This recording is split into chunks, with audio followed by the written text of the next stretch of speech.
this afternoon in Tallahassee as Florida State looks to give the Seminole faithful something to cheer about. The perennial powerhouse has spluttered out of the gate at 0-2. However, first-year head coach Mike Norvell hopes to get his team right today as they face Jacksonville State in the ACC Game of the Week. Today's telecast of ACC football is presented by your local Ford dealer. Doak Campbell Stadium on the Tallahassee campus of Florida State University. Bobby Bowden Field, the site of our game this afternoon in the ACC, as the Florida State Seminoles host the Jacksonville State Gamecocks out of the football championship subdivision. And it is so great to have you with us for our game this afternoon. Tom Wormy along with James Bates on the other side of the protected glass. Lindsey Rowley will join us in just a moment from the sidelines. Bottom line for Florida State, James, you're 0-2. Slow start. You got to get it rolling today. You do. You just want to see him have fun. And you have fun playing football by going fast and by winning, of course. They play fast, have fun. They're going to win this football game here today. They can't think too much, though. Mike Norvell told us this week, he said, you know, watching Miami, they just seem to take an extra beat for it to register. If you think, you stink. Go full speed. Even if you make a mistake, make it 100%, and they'll be successful today. And before coming to Tallahassee for Coach Norvell, 4 years as the head coach of Memphis, put up some prolific numbers, a lot to look forward to if you're a Noles fan. Absolutely. Boy, would you love to start seeing those numbers around here offensively, because that's what they do around these parts. They score points and they win football games. 12 wins last year in Memphis, an AAC championship, and those numbers produced wins. 72% of his games at Memphis, he was on the winning side. And for more on Coach Norvell, let's go down to the sidelines and Lindsey Rowley.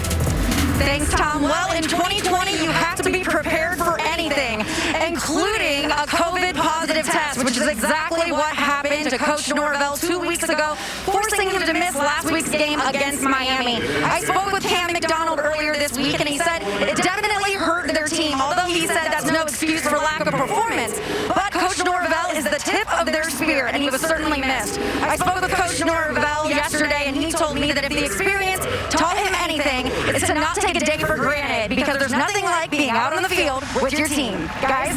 Lindsey, thanks. And if Coach Norvell wants to get that offense rolling, how about Tamarian Terry, a receiver approaching 2,000 yards receiving in his career at Florida State? That'll work, that's for sure. And a lot of times it's worked in a big way. 5 touchdown catches in his career of at least 70 yards. Non-existent really against Miami, dealing with an injury. Good news, Seminole fans, he's back 100%. And maybe the best news of all, when I asked Mike Norvell this week, hey, which of your leaders, which of your football players are the leaders in the locker room, have turned this thing around and set the tone at practice? He said, without a doubt, it's Terry. He has had the best week of practice by far, sprinting all over the field. Watch out, he may have one of those big ones today. James, time for the Hardy star to watch. On the other side of the football for Jacksonville State, Zerrick Cooper. Yeah, the big guy, a transfer from Clemson. Good to have friends in high places, huh? Dabo Sweeney a few years ago calls John Gross and said, hey, I got a quarterback that you might want to take a look at. And look at the numbers just a few seasons later. He's not going to go De'Aaron King on you, but he can scramble. He can buy some time and surprise you with his feet.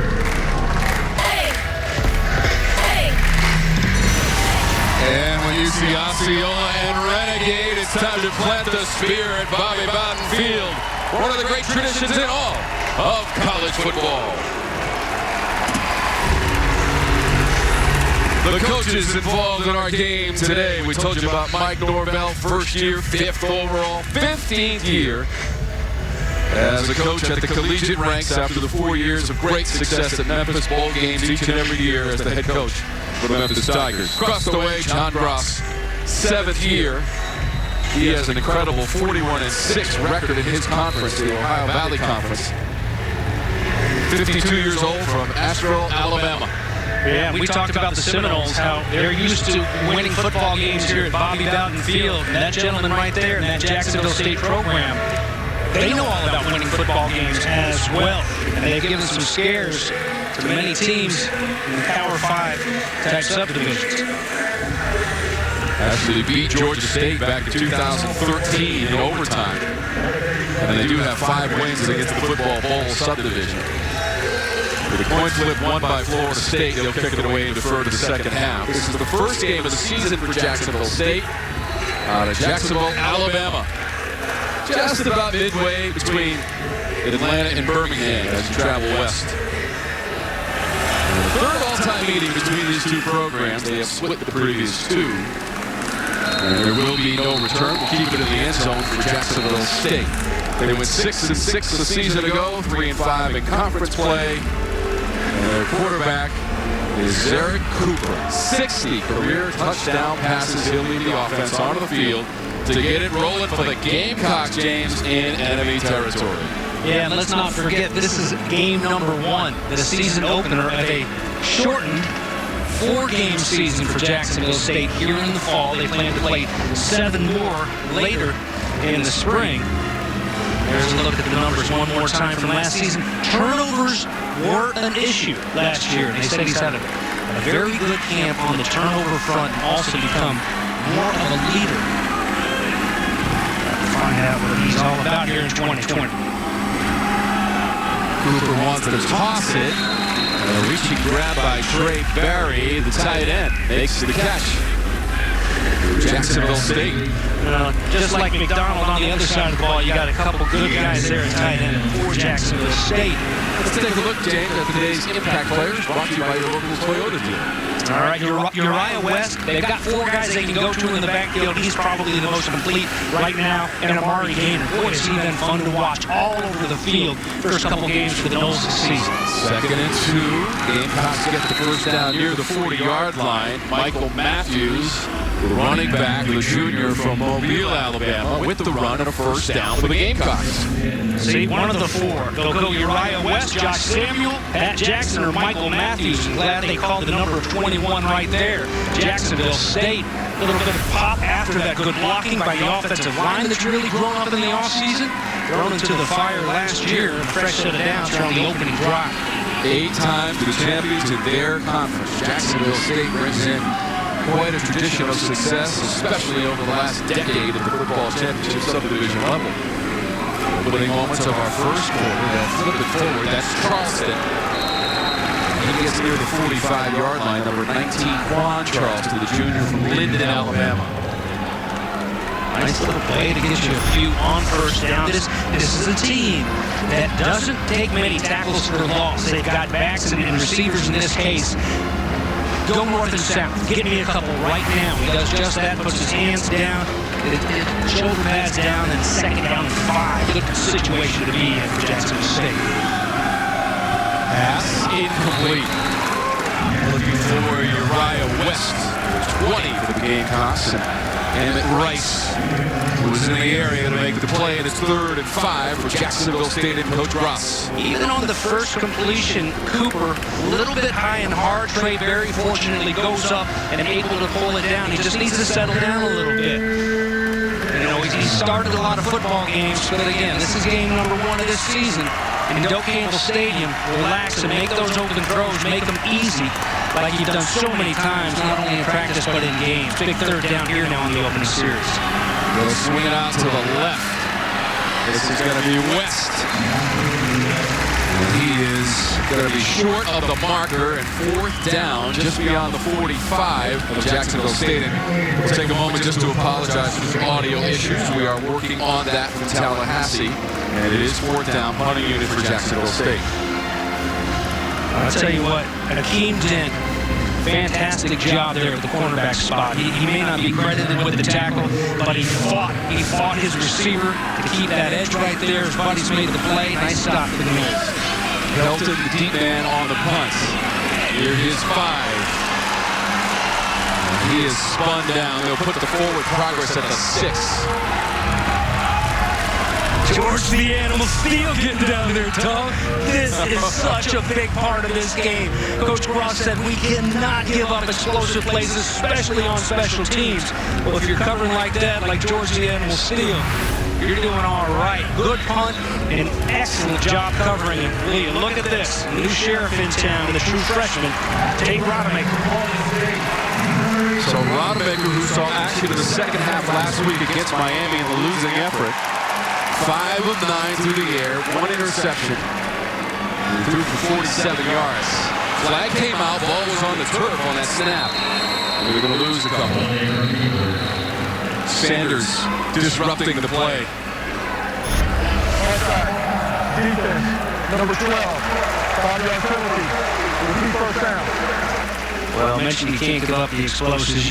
You also can't give some freebies like that. Here's an opportunity.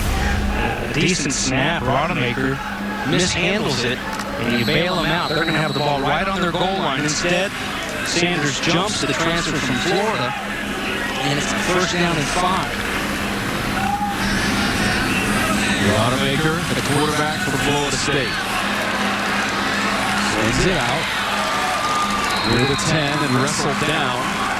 That was Terry trying to get the ball to number 5. We highlighted him at the top of the broadcast, and we move right to today's Impact Players. James, brought to you by your local Toyota dealer. Well, of course, Terry, but watch out for Cam McDonald. He's another leader on this offense. It's such a special tight end. So many great tight ends. You watch college football right now. It's fun to watch, and 87 is as good as they get. Very tough guy. And Zach Woodard will make just about every tackle out of there, it seems. This is Corbin. They'll bring up third down now as Jeremiah Harris making the stop. The run by Corbin. Nice job by Harris. The play before. Good job by another cornerback on the other team. Mentioned Florida State earlier. These cornerbacks, they got to be tough and set those edges. It was Fuqua, Kobe Fuqua, 2 plays ago. So back-to-back good plays for the defense. And here's the first third down for Rodemaker on his first start.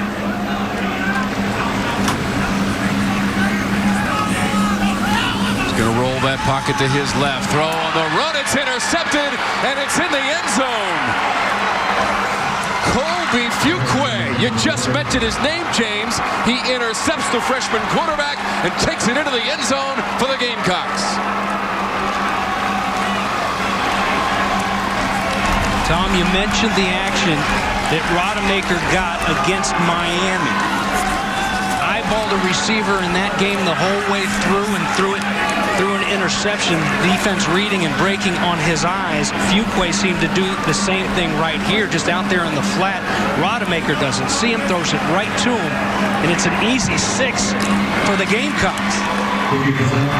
14 yards on the return after the interception, James, and it's in the end zone for the Gamecocks. A stunning TD to take the 7-0 lead.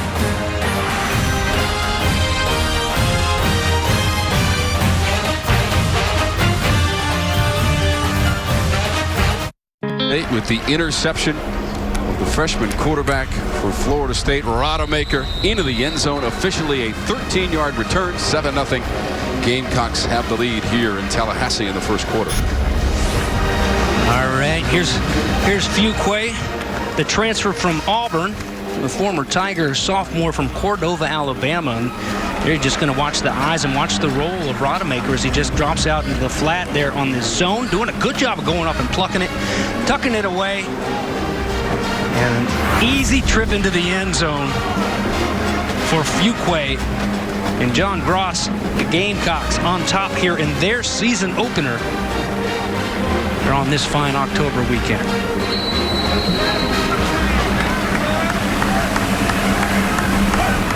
Keyshawn Helton is deep. Travis Jay injured, won't play today, so Helton getting some return action here today. 5 yards deep, he's coming out. Past the 20. Helton dragged down near the 35-yard line. Good decision to come out of that end zone on the return for Florida State of 40 yards. Flag down. Well, it's good to see Helton back out there. Had the season-ending injury last year with the 3 touchdown catches. Offside, kicking team, 5-yard penalty will be enforced from the end of the run. First down. Gary Patterson is our referee for this afternoon's game as we take a look at today's keys to the game, brought to you by your local Ford dealer with James Bates. Yeah, Smokey and the Bandit. For Jacksonville State, you got to stop the explosives. You got to stop them from speeding, right? You got to play the sheriff. And for Florida State, you got to get more like the Bandit, like Burt Reynolds and Smokey and the Bandit. Just fast and confident and have fun. Not having fun right now, down 7-0. Keep churning there in the backfield, though. Burt Reynolds, the late legend here at Florida State in Tallahassee. That was with Damian Webb on the run, number 8 for the Noles. Quickly over the ball again, Rodemaker and the Noles. Second down toss. Too high for the intended receiver. Tamarian Terry. Some guys on that defensive front getting some decent push on this offensive line that's been shuffled around a little bit here today. They're starting Scott, the true freshman, at right tackle. And it goes without saying, there have been some issues on that offensive line, especially last weekend against Miami. They got to stand their ground against these 3- and 4-man rushes, especially. 52-10 loss last week against the Hurricanes. This on the Jacksonville State side of the 50 and complete near the 45-yard line to Terry. And the sticks are moving for the Noles. Nice strike thrown right here. There's the protection. Jacksonville State brings 4. Nice quick throw. Terry, number 5 this year, now is sitting there waiting on it. And that's one thing about Rodemaker last week. He threw that interception at Miami, but he shook it off and came back in and played some good football. Looks to be right back on his horse here. Last play for 11 yards. This one for about as many inside the 35-yard line. It's Ontario Wilson with the catch and run for Florida State. All right, that little screen over there after that diamond set, bunch set, and Pokey Wilson going to come away with it so it's a little bit more like it.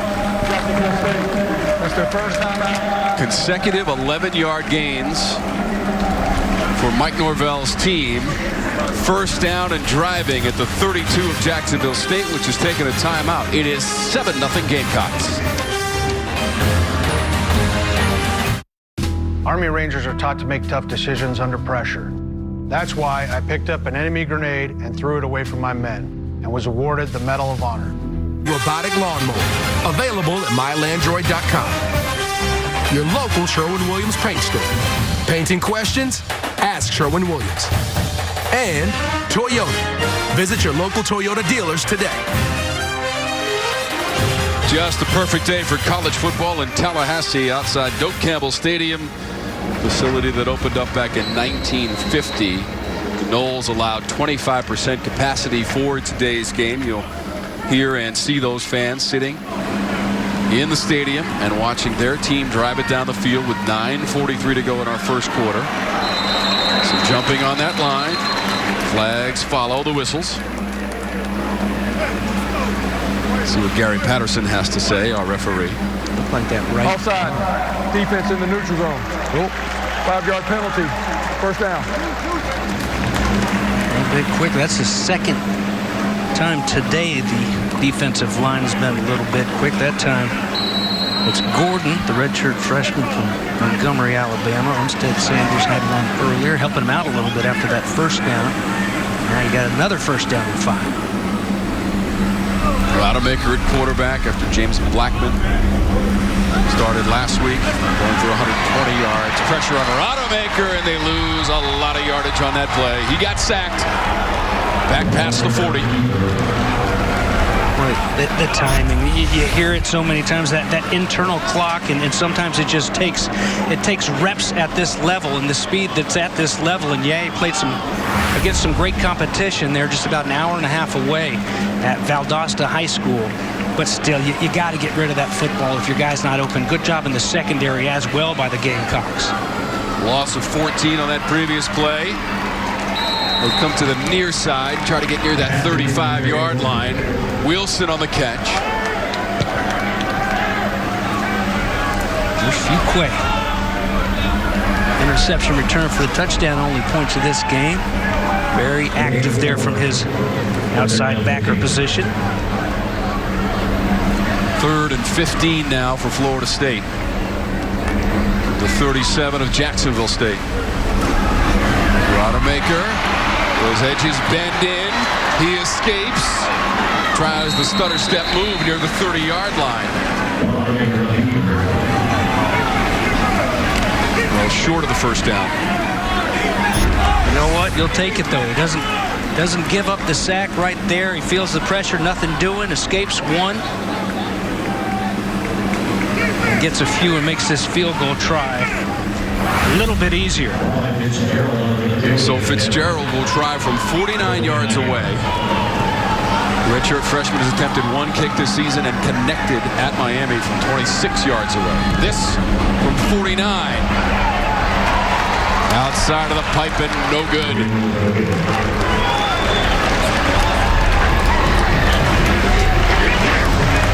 So that sack, James, was costly. Yes, very much so, but still a makeable distance here, and just pushes it right. And Jacksonville State, after giving up some ground there in the middle of the field, stiffens, and a nice big sack. After it was a first down and 5 as well. Dropping for a 14-yard loss and coming up empty on drive number 2. So Coach Norvell back on the sidelines after the COVID diagnosis a week ago, but as Lindsey told us, 100% healthy, ready to roll with his team, but here in the first quarter, unable to harvest points after that previous drive and the missed field goal. And now back to the air for Cooper, shoulder down beyond the 40-yard line and close to a first down. Dave Russell III. Feeling a little bit of juice, Jacksonville State right now. The ends of these runs, early on you saw the running backs. Here you're going to see the receivers. Up top there's Russell, and turn and get what he can. Gainer's over there to try to make the stop, but slips out of his arms. To meet fire with fire. They're gonna keep churning to the very end. This Jacksonville State squad. You better expect it out of this squad. Cooper still has it. Not a lot of room available. And driven back, they'll mark the forward progress to the 41. Amari Gainer coming up to support his teammates on the play. I can't even imagine you guys were talking about Norvell earlier, and Lindsey did the hit. Just head football coaches are always in control. And to come in and not just dealing with COVID over the last couple of weeks, them to have spring practice on Zoom basically. It's been interesting for them all. There's a nice stop. Cooper's pass complete to Charleston. He got stopped at about the 45-yard line, James. That's Jerry and Jones. Couple Mississippi State transfers on this squad. One of them, Lovett, is starting today on the defensive line. There's Jones hanging on tight, letting his buddies come help clean it up. And Jerry and the sophomore from McGee, Mississippi. And here's a third down. In a blitz-type situation, perhaps, for a team that only has one on the season. Cooper throws it near the 45 of Florida State, and that's complete. Catch made by Russell again, and that's good for a first down for the Gamecocks. Wow, excellent job of Russell to hook it up right there at the sticks, knowing where you got to get, and firing it in there. Zarek Cooper, just a bullet thrown in there. He was off the mark early on a couple, one they caught, and one was a little bit too hard and low, but that one was perfect, right in the numbers. Where only Russell could get it and change move again.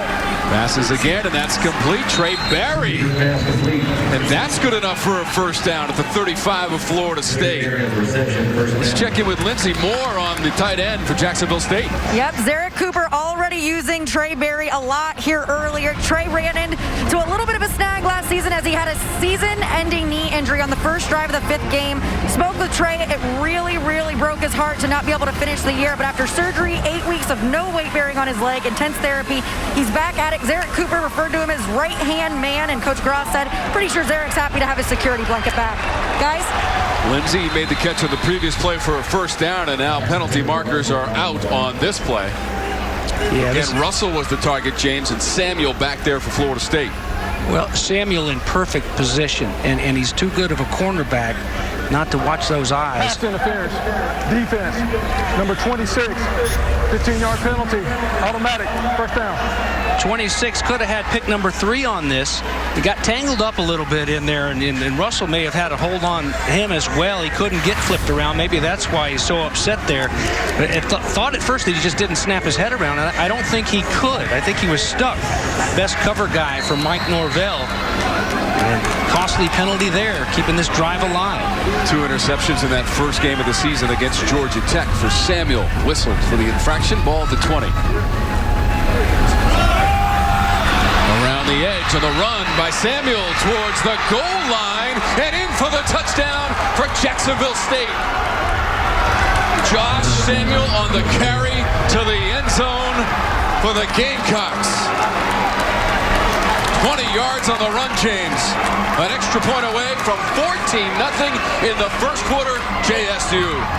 They set that up on the opening drive, Tom, where they brought the end around the receiver on the little jet sweep. They showed that action, and everybody in Florida State uniform going the other way. A bit of a dipsy-do, and an excellent job as we watch this replay here in a second. Watch Russell, who's had some big catches early in this game. He helps spring that, and they give it to their fastest running back. Transfer from Western Kentucky. We're waiting to kick this. Go ahead and show it to you right here. So here we go. They're looking at it in the booth, and we will too. There's the misdirection, and there's Samuel at the gate. Look at the blocking there, and look, presence of mind to let go, make sure you don't hang on. And there's a shot, but it's a little too late. Samuel's already into the end zone and trying to go up 14-0. Alan Karadzic from Ooltewah, Tennessee, in for the extra point. Wow, James, 14-0 Gamecocks.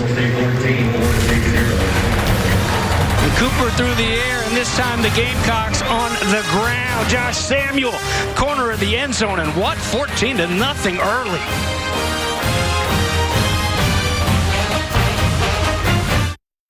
Jacksonville State, and it started with the interception by Fuqua to the end zone, James. Yeah, Fuqua, after Rodemaker getting his first start, the true freshman, Noel. And then, after getting sacked and shut down offensively, the Noles unable to stop the drive by Jacksonville State, led by that guy right there, Zerrick Cooper, the big quarterback transfer from Clemson. James, it's today's five-star drive summary, brought to you by Yellowwood. You believe me? Doesn't say Yellowwood, you don't want it. I recognize that HBC. Right here, right? All right. Josh Samuel, fastest back on the team, the junior out of Greenville, South Carolina, and the transfer from Western Kentucky, capping off that six-play, 68-yard drive. Made up 2:45 on this Doak Campbell Stadium clock. So what are you going to do, Florida State? Obviously, plenty of meat on this bone, a lot of football to be played, and you thought for sure after a great week of practice, Wednesday was the best practice we've had since I've been here, said Mike Norvell. You don't want to lose that spark that you felt like you had coming into this one. You got to find a way to get back on track before going to Notre Dame next week. Big, tough stretch of the schedule. First things first, though, you got 3+ quarters of football, and it starts right here. We'd like to see him put together a nice little drive and go answer. Helton, the return man, meets it at the 2. Stopped at the 15-yard line. Helton on the return of 13 yards. Well, Tom, look at him cover. You know, Helton, we just saw the damage that he did the last time, but on the punt earlier and then this time on the kickoff, these guys are covering. The third phase of this game has always been so important for these two coaches, and one of the reasons why John Gross has had so much success there at Jacksonville State is because of the kicking game. And they set their defense up in a nice position here. Ball on the 16-yard line for Rodemaker. See what he can do on his third series, James, and if he earns more playing time in this first quarter. What do you think? We'll start with the ground game. So I'm feeling. You know, the one thing, the unknown when you talk quarterbacks here is poor James Blackman. Of course he's banged up. He stays banged up because he's taken so many licks. There's a look at number 1 over there, the junior from Glade Central. But I think Jordan Travis, I don't think he practiced much this week. You know, another name there that's been, they haven't had his services is Chubba Purdy.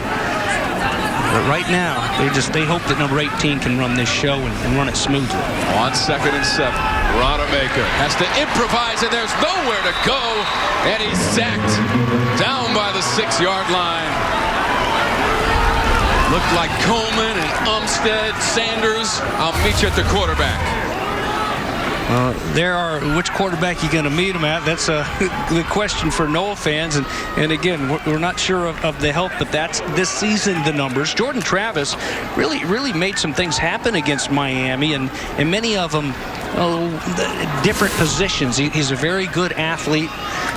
Played for former roommate and teammate of mine, Eric Kresser, down there at the Benjamin School in West Palm, and hope he's healthy. But here now on third down, we just live to punt it away. But how about this defense? Defense is getting after it, and they're getting after that offensive line that has just struggled so much the last couple years. 48 sacks allowed last year, and they keep on giving them up. They gave up 5 sacks against Miami in the first half alone. They made some adjustments here today, but it doesn't seem to be working against this Gamecock defense early. Fourth down for the Noles. Just 18 total yards. Jacksonville State, after that previous drive, a touchdown run, 20 yards by Samuel, dominating on the scoreboard and in total yardage as well. Barely got that one off. Mastromano, a tumbler, takes a nice Noles bounce just on the Jacksonville State side of the 50.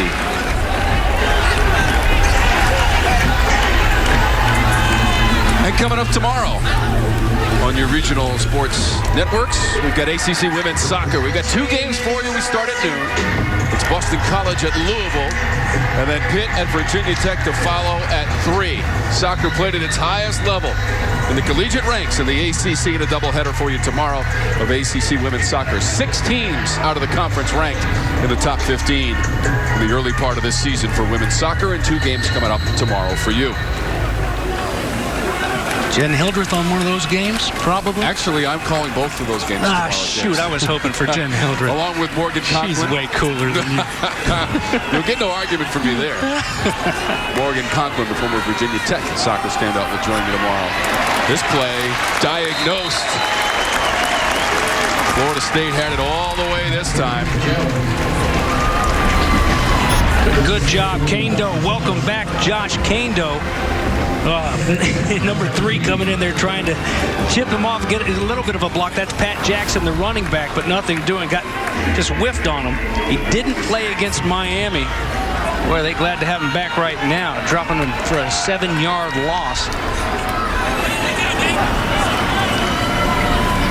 Just the 3rd meeting between the teams. They met all the way back in 1947 at Jacksonville State.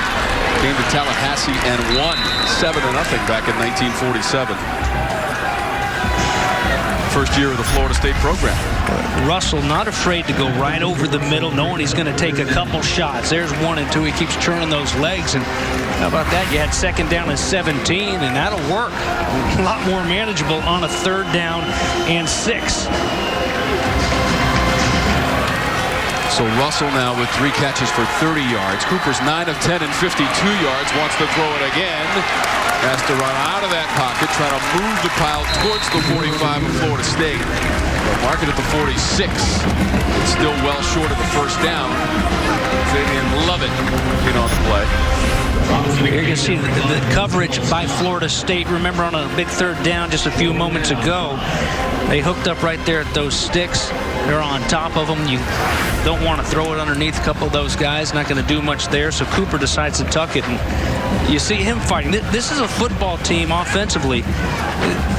Just give me one. Just, don't fall for a loss. Don't get dropped for a loss. And Cooper tries to carry the pile for a couple more, but that's a long way to go. He only gets 1, so good stand for the defense. Nelton to receive the punt. Wants a fair catch and makes it successfully at the 12-yard line of Florida State. So now the 4th series of the game. Florida State was driving on the 2nd series, Jane, but a sack took them way back, and then a 49-yard field goal miss from Ryan Fitzgerald. So far, that the only chance at points, and here comes Tate Rodemaker once again. Gets another chance at it. Rodemaker 4 of 6, just 28 yards in the interception. Tate, the son of a football coach. His dad, Alan, was his coach at Valdosta High. One of the best high school football programs in the nation. Pass complete near the 10-yard line. Toa Philly. And now we're down to 35 seconds to go in our first quarter, and it's 14-0. Jacksonville State as Jeremiah Harris made the play. Checking over with Kenny Dillingham, Rodemaker is the offensive coordinator. There's been a revolving door there at that offensive coordinator spot around here the last few years. They'd like to get some consistency and get some success. Rodemaker throws on the run again. That one is completed out of bounds. Able to hit Keyshawn Helton. Final seconds of our first quarter. And that score is correct. 6 of 8 for Rodemaker, but the interception that was returned for a touchdown by Colby Fuqua, 13 yards. And Coach Norvell's team has plenty of work to do. 15 minutes complete, James Bates, and they're in a 14-point hole. I got work to do. Got work, baby. You got plenty of time, though. 3 quarters of football left, and a guy that's had some great offensive success over the years. They need to get some points on the board here in Doak Campbell Stadium right now, trailing by 14. Brought to you by Reese's Peanut Butter Cups. Just 25 total yards, -8 on the ground for Florida State. And, the turnovers, of course, the catch and the score. How about this catch? First down and more, 40-yard line of the grab. Cameron McDonald for Florida State. 23 yards on the play, James. There's the fire you're looking for. The big man. Nice little out route. And how about the throw? That's an interception waiting to happen if it's thrown a little bit softer, right on the money. And a good job by McDonald to look it in, tuck it, and go. Helton made the catch there after the 3rd down conversion. Just beyond the 40 as Macario Harper, number 1 for JSU, in on the stop. First-year head coach Mike Norvell. And Tom, who was that? Was that George Steele there that came underneath? Thought he had maybe the second pick 6 of this game for the defense. 2nd and 9. Rodemaker buys a little bit of time and then makes a very good decision to sail that one into his own bench. Jordan Young, closest Florida State receiver, and we're right back to 3rd down and long for Coach Norvell. Yeah, just over and over, you hate to see your true freshman quarterback getting in these situations, these 3rd down and longs. We need 9 right here. We've got on our graphic. It's on the field a little bit closer to 7, maybe 8. Regardless, you got to make it to the 50-yard line. Keep this drive alive. Take care of that football. Don't give them good field position again. 2 for 5 on 3rd down. Rodemaker had an open man near midfield, off of the fingertips and incomplete. Kenshawn Portier couldn't pull it in. He was there, James. The pass just a little bit too far ahead of him. Well, but it looked like, too. There's Portier, the freshman out of Coconut Grove, down at the bottom. Earlier is going to run this little dig here as they just try to clear it out, and they do an excellent job. It's there. It's going to happen. It's going to be a first down and then some. You can't really see from that angle, but maybe a little bit hard, but they're in the hands, and those are the plays that you just got to find a way to just go make them. Stay on the field, help your team out a little bit. They're hurting right now. They need your help. Mastromano punts this one back just inside the 15, and Quan Charleston with a fair catch. So Florida State needs a spark, and they haven't gotten it yet. Trailing Jacksonville State 14-0. Gamecocks have come to play.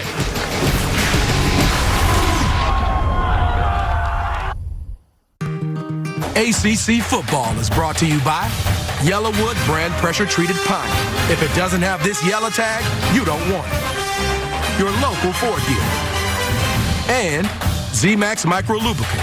Available at O'Reilly. The unconquered statue all lit up outside of Doak Campbell Stadium, but inside the game right now belongs to Coach Gross and the Gamecocks. And they've had such success at the football championship subdivision level. Tom, how many teams have we seen here in this funky 2020 season? We've seen a lot of season openers on different weekends. And how many times have we seen teams just really stumble and it looks sloppy coming out of the gate? It says a lot about Coach Gross, about his coaching staff. Guys like Jimmy Ogle, the offensive coordinator, whose guys are back out there right now. For them to come out and to play some pretty clean football here in their opener here today against Florida State. We're going to run this one with Matthews trying to turn that corner. Short of the 20. Got tripped up. Well, it was a good job blocking on that edge. Out there, Landon Rice. Lindsey talked about Trayberry, one of the tight ends who missed last year with that torn ACL. Rice was also lost due to a neck injury. James Zion Webb has come into the game for Jacksonville State, number 10, the junior quarterback. And 2nd and 7 for Zarek Cooper. Webb wants to toss it and does near the 30-yard line. Hits his man. That was Edwards. About the sophomore. Again, you know, these receivers, they lost some very talented receivers off of last year's team. And that was the big question mark really coming in. Who's going to step up? Who are going to be our guys? Hey, Dave Russell and Ahmad Edwards, they're not afraid to go over the middle and take a shot as we take a look at Zarek Cooper over on that sidelines. Zion Webb run it this time. Webb darting his way past the 30-yard line. Cooper had been 9 of 10 for 52 yards. Right now, though, he's a spectator on the sideline with the helmet up. Maybe perhaps given the junior out of Phoenix City, as you look at his numbers. They did tell us that they had some packages for him. He's such an elusive runner. And, you know, the good news is for Cooper, you don't see anybody tending to him. So this just planned the way they wanted to approach this game is get 10 some reps. The Webb saw action in 7 games a season ago. This is Michael Matthews leaping and running. Goes airborne on the carry for Michael Matthews, the junior. You know, they're trying to get outside here, and it's tough to outrun no matter what's going on. The wins and losses, you still got some guys that can get up and run, and even big guys like Corey Durden. You know, that's a 315-pounder. Go back over by Gainesville, Florida, Newberry, Florida. That's where Corey Durden's from. They pulled him out of enemy territory, and excellent job, big man getting up and running and force a 3rd down. 3rd and short, 1 for 3 in the game from 3rd down situations, and Florida State strong on this one. Fabian Lovett, number 0 in there on the tackle of Matthews, the runner for the Gamecocks. Robert Cooper is out with the injury, so it's up to number 0, if 0 is a number, and his buddies leading the charge. Didn't get a number there on the guy that was down low, but it's good to see Lovett in there making plays, a sophomore out of Vicksburg, Mississippi. He really stood out to me in that Miami game. He understands where he fits, and he understands football, plays the leverage really well, and plays with good hands, keeping those big offensive linemen off of him, helping his defense get off the field here. Helton is deep. Preston Knight to punt, the senior. Whistle before the punt from Knight. Delay of game. Kicking team. 5-yard penalty. Still 4th down.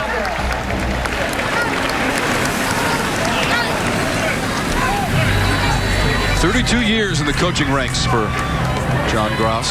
His team went 6-6 a season ago, 3-5 in conference play, and this is their first game this year. They'll play 4 games non-conference and then play the OVC schedule in the spring. That is the plan right now. Everything is sort of subject to change these days, but that's the plan. Most FCS teams opted out altogether of the fall ball.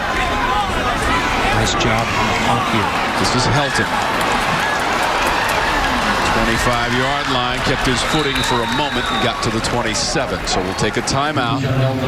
Come back, Florida State will have the football, but take a glance at the scoreboard. And it's the Gamecocks in Tallahassee with the 14-0 lead against the Noles.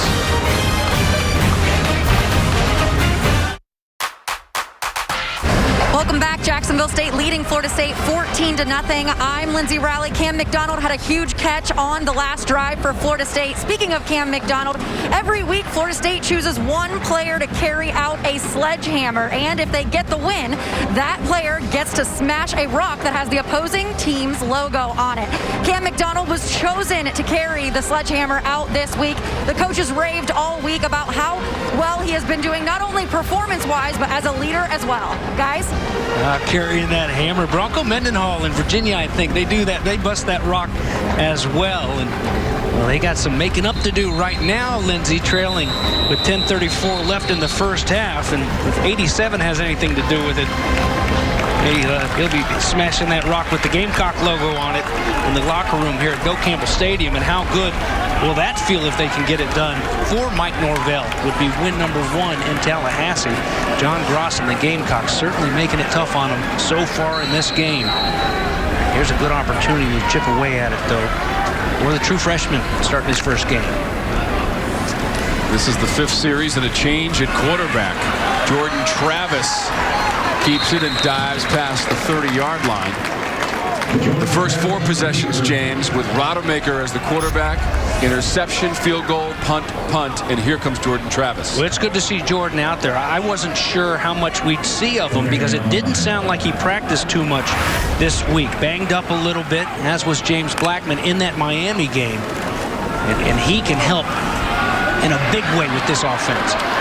Toa Philly near the first down marker.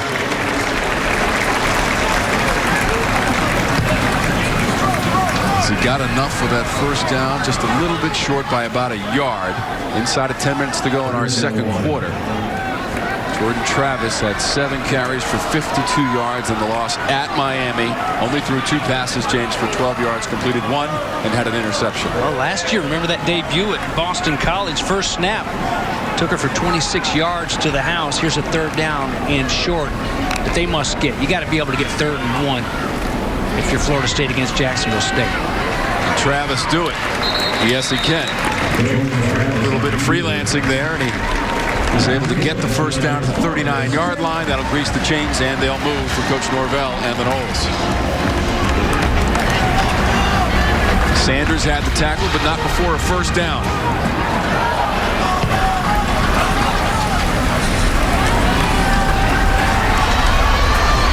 Travis wanted to throw, maybe a yard on the play. Now, whether it's Travis, Rodemaker, James Blackman, they just need a little bit of time. Just give them a little bit of time so they're not running for their life.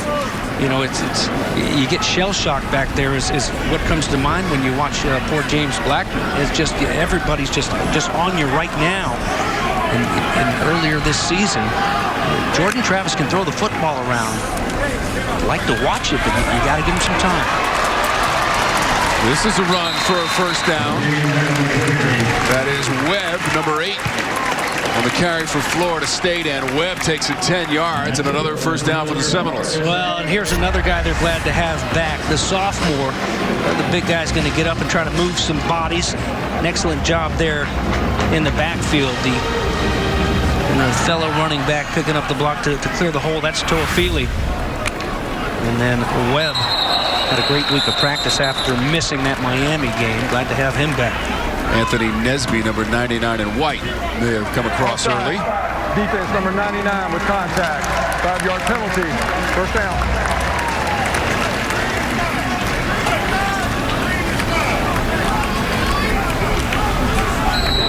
You see the new kids on the block, and not just roaming the sidelines as the head coach and his staff, but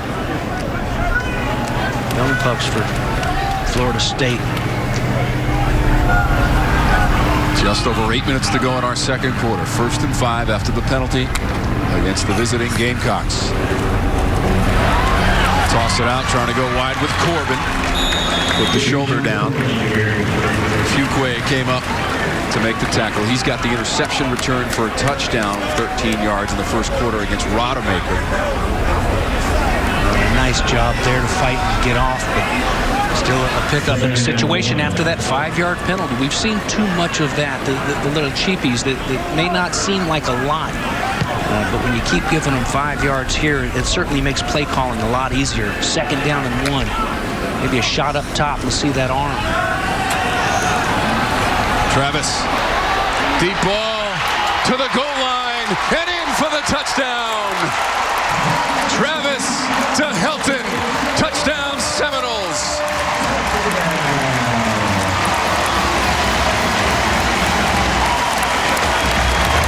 James, 41 yards yards on the TD connection from Travis to Helton.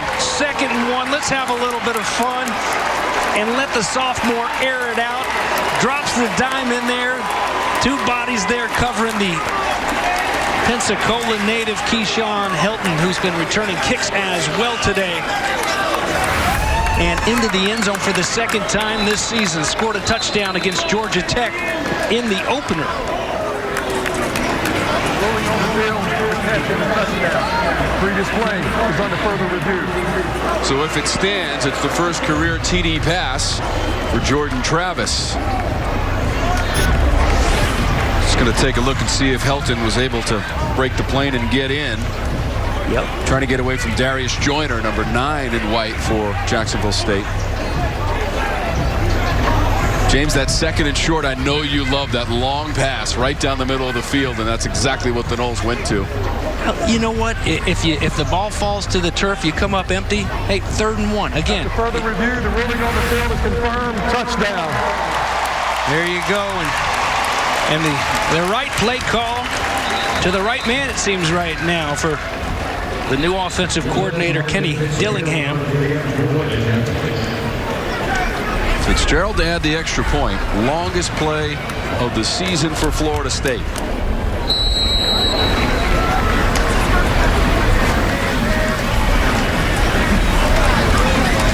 Third passing touchdown of the season for the Noles as well. They went 6 plays, 73 yards, James, in 3 minutes and 19 seconds. All right, well, I talked to my old buddy, old college roommate, Eric Kressler, the quarterback coach of Jordan Travis, just a few days ago, said, hey, what can you tell me about him? That he can throw it, too, not just run. We saw that right there. 1, 2, 3, It's offense with a 41-yard touchdown pass, the first of his career. 7 plays and 73 yards. James Bates. Well, he provided, you know, what few sparks there weren't very hot. There wasn't much fire at all against Miami last week, but if you did see some sparks at all, it was usually it was number 13 that helped to kind of get him going, a little bit of try.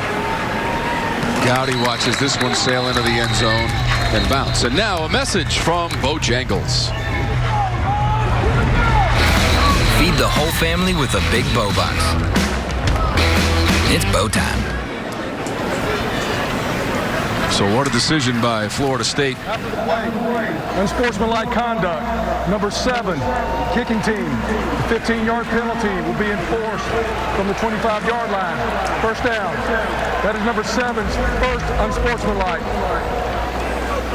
Well, you see how hot Mike Norvell is right now, and you know, justifiably so. You fight so hard to finally get some points on the board.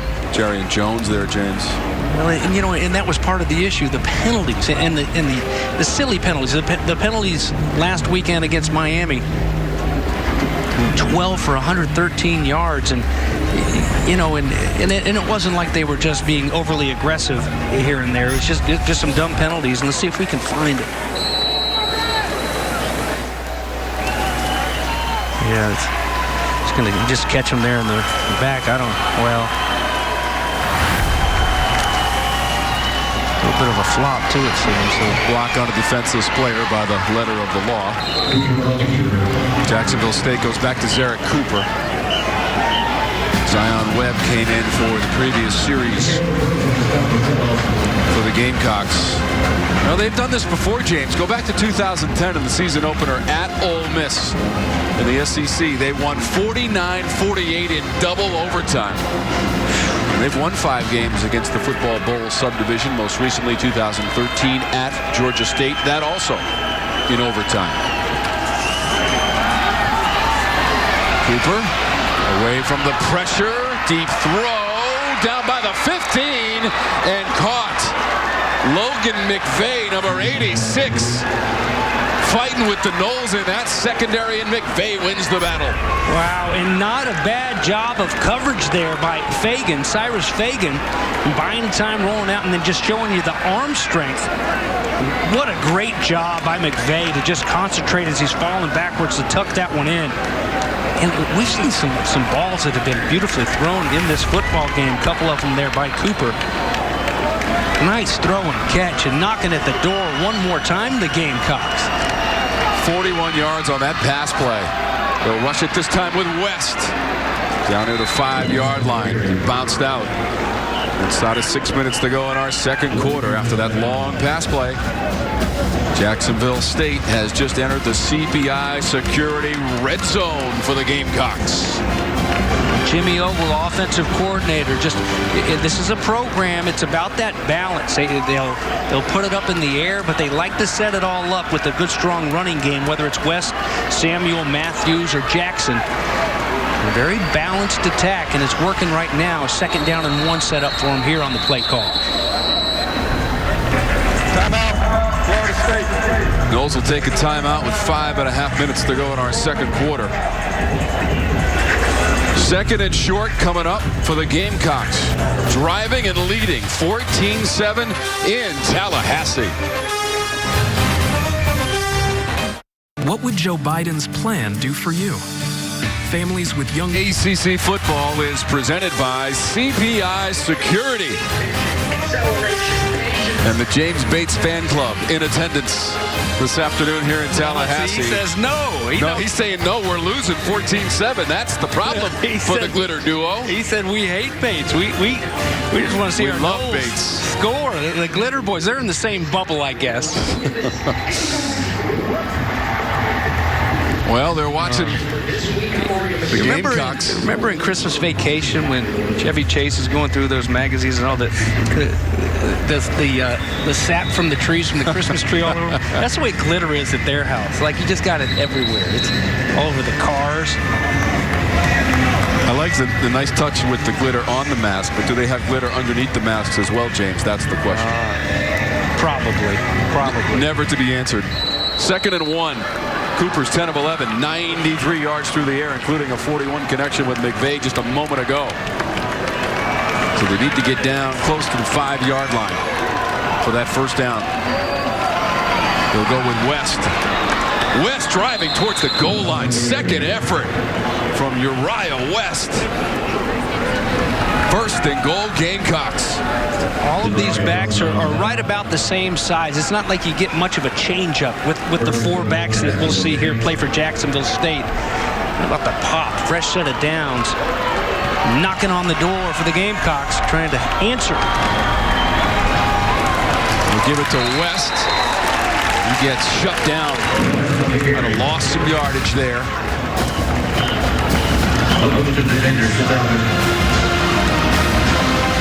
Defensive front for Mike Norvell.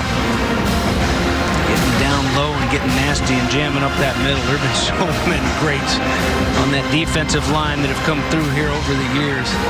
Play for Florida State.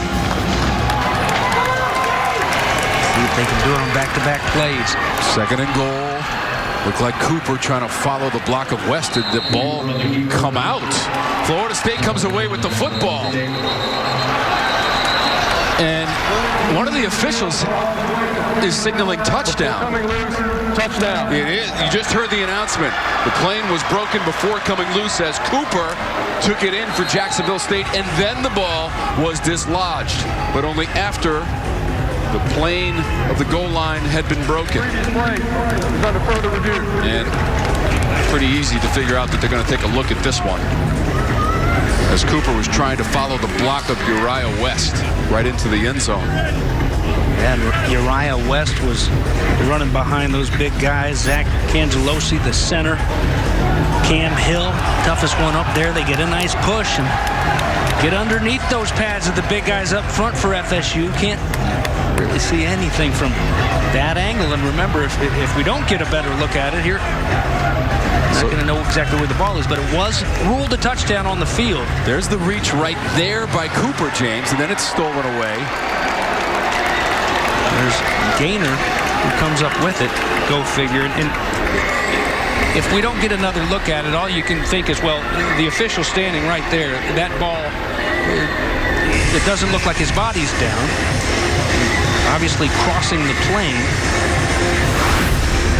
Or you'd like to think he wouldn't have signaled it a touchdown. And then it hits the ground, comes out, and Gainer scoops it up. So I think this one will stand. And just when Florida State, the big pass play from Jordan Travis, 41-yard pass to Helton, get some feel-good going on that Knoll sidelines, right back down the field goes Jacksonville State to answer. So the call on the field was touchdown, meaning you must have indisputable video evidence to overturn the call. Again, the call was touchdown on the second effort and reach from Zarek Cooper. Look at him just hang on to it the last second, James, with West right in front of him, his running back, number 20. After further review, moving on the field stands, touchdown. It is a touchdown and a 60-yard drive for Jacksonville State. Up 20-7 with the extra point coming up. Zarek Cooper takes it in from 2 yards away.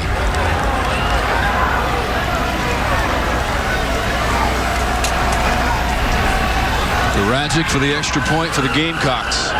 With 4.5 minutes to go in the second quarter. Quite an answer to the score of Florida State, as you had mentioned, James. The touchdown pass from Jordan Travis. Hitting Helton at the goal line.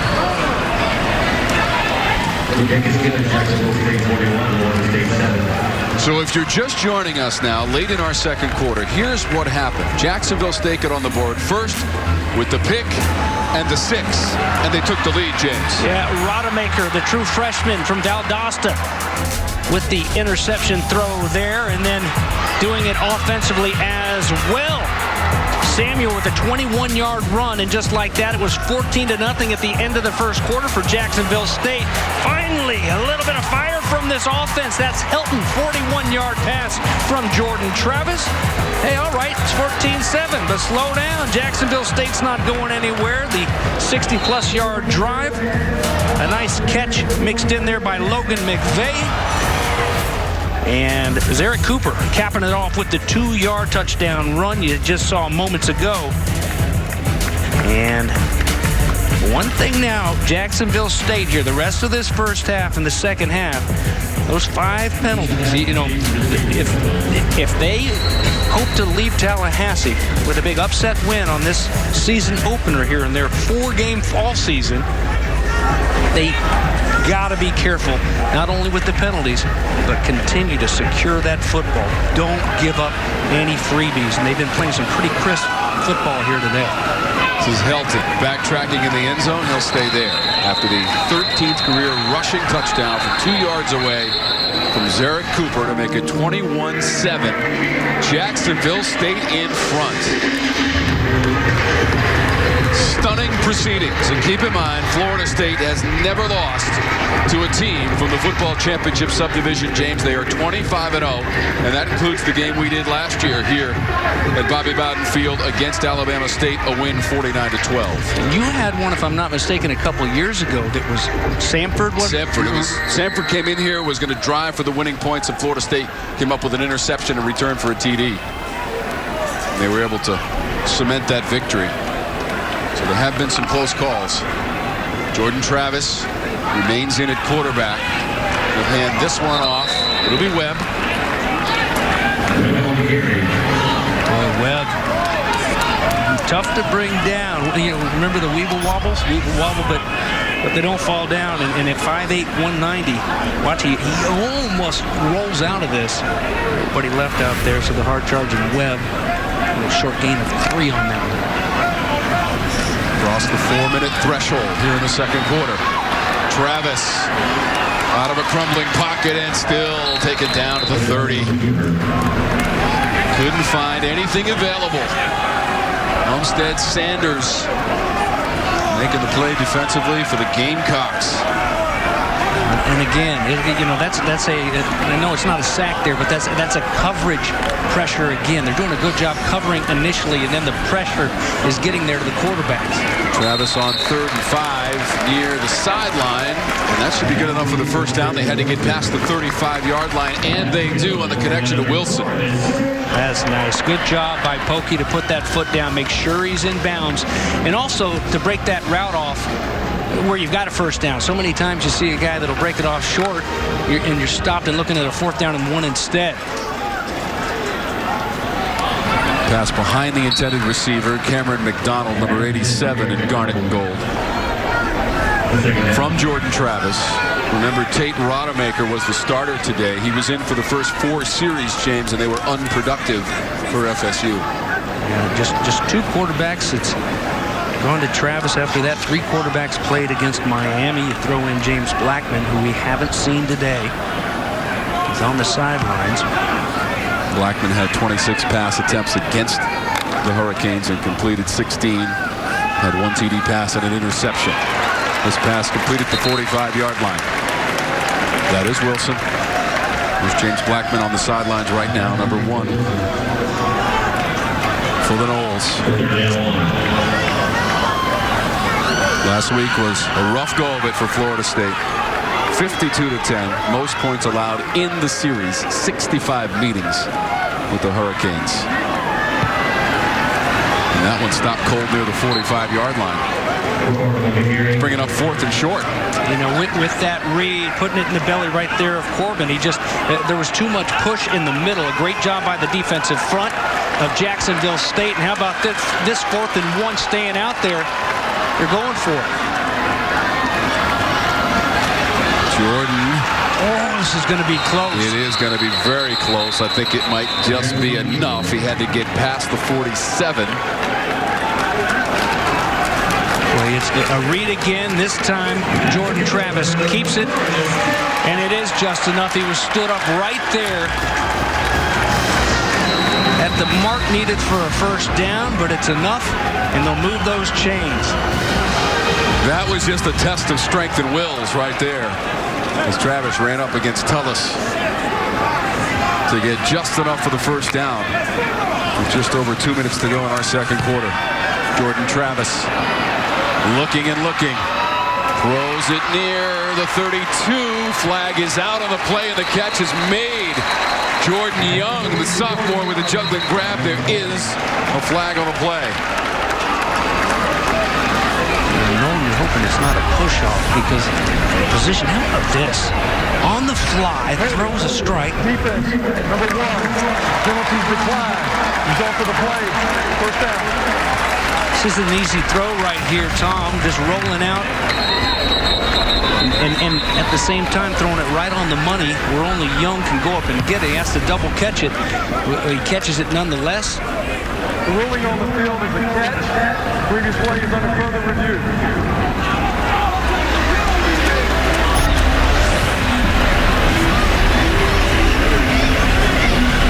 Nice job of focusing on it, absolutely. And it sure looks like he wasn't close to that boundary line yet. There will be a better look at it. George Steele was defending James, number 6 in white. And again, decent coverage, but a very good throw on the run by Jordan Travis, trying to march him back down and answer again. After further review, the ruling is confirmed. Catch inbounds. First catch of the year for Jordan Young. Sophomore, Conyers, Georgia. Produces a first down at the 32-yard line of Jacksonville State. And that's one thing that you get from Jordan Travis. Everybody likes to talk about his athletic ability, his wheels. And when you're having trouble blocking defensive linemen and the pressure has just been crushing you so far this season, roll him out a little bit. Get him on the move where he can buy some time and let those receivers get open. He's 4 of 5 now for 77 yards. Travis on the run. Throws it out of bounds. Looking for Helton, who is being chased. Had to get rid of that football. Second series in there for Jordan Travis. Coming up at halftime from Bobby Bowden Field. Highlights, the numbers from the first half, and we'll go news and notes around the NCAA and the ACC. Big one up in Pittsburgh. NC State and Pittsburgh getting after it. Looked like a good game today. How about that one? A 1-point win for NC State. First loss of the season for the Panthers. That's a floater. Flags are out. Looking for Terry. Yule Gowdy defending JSU.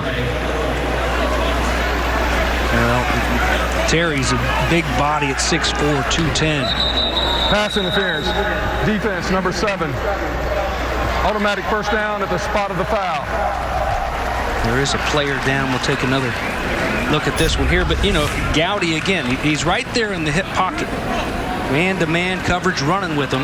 And he just, it's all he can do because of the big body. Yul Gowdy's only 5'9", 178. And Terry is 6'4", 210. Just walling them off.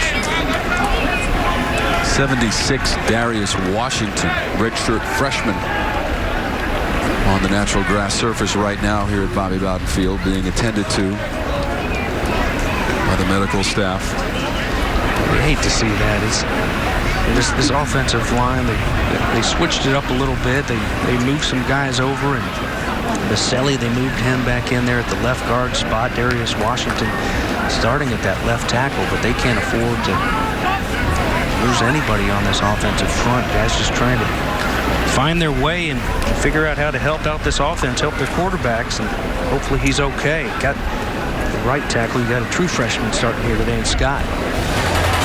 Well, next week, more ACC Gridiron action comes your way as the Blue Devils of Duke travel to take on the Syracuse Orange at the newly renovated Dome. Coverage begins 12:30 Eastern.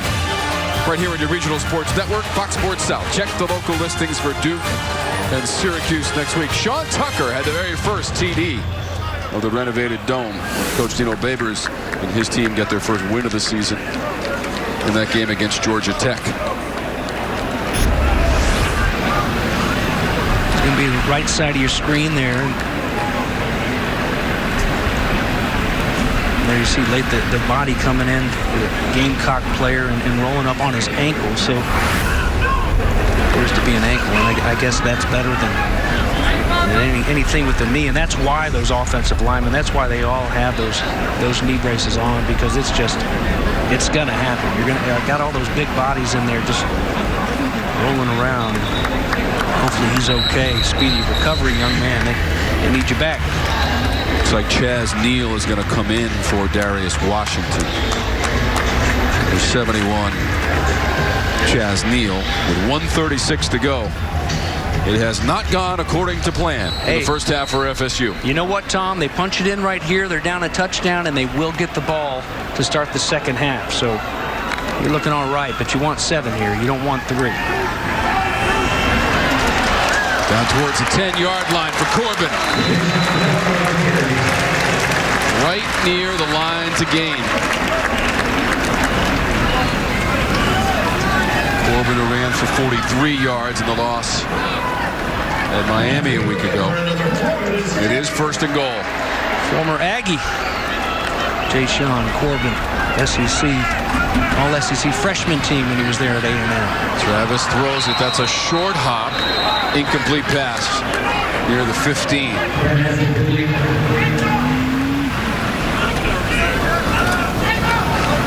So a Philly, number 9, out in the flat.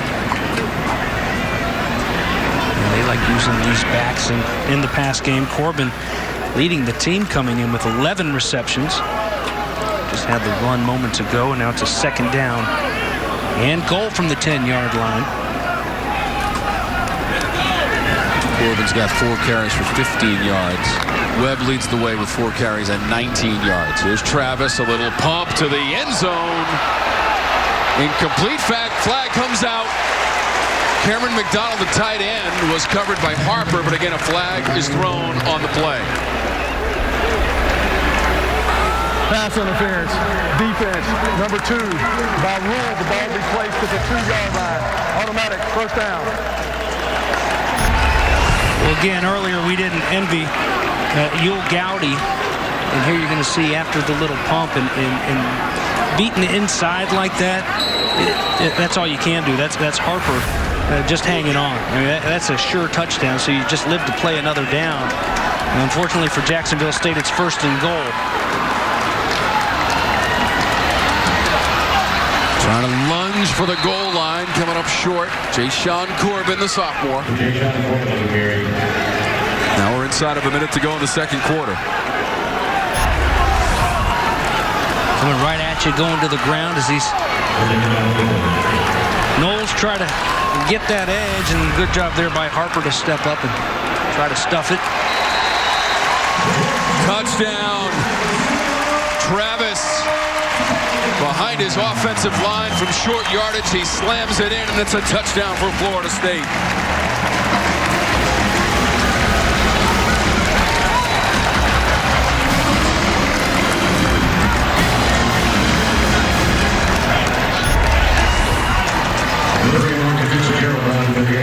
Well, you'd like to think, no matter how hard you're playing, Jacksonville State, if you need 1 yard, this is really mighty Florida State Seminoles. You got some big, strong bodies up there that you can win that battle for 1 yard, and they certainly did right there. And Travis doing it with his arm and his legs,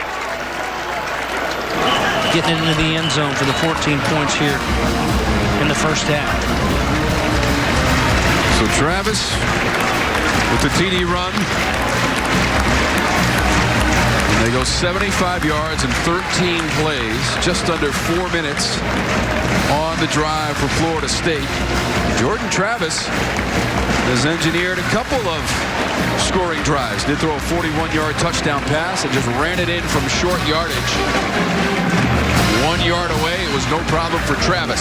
Second TD of the ballgame and the first rushing TD of the season for Florida State.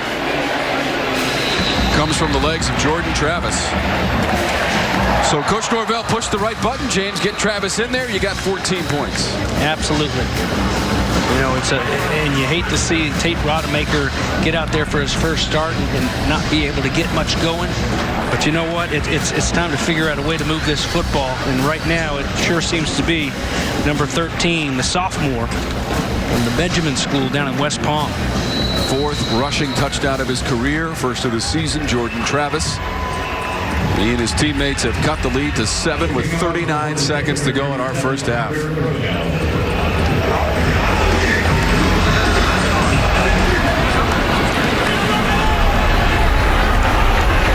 Gowdy.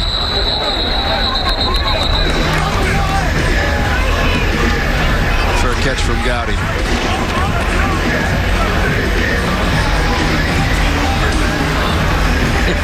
That's a fitting song here so far. The frustrations early on.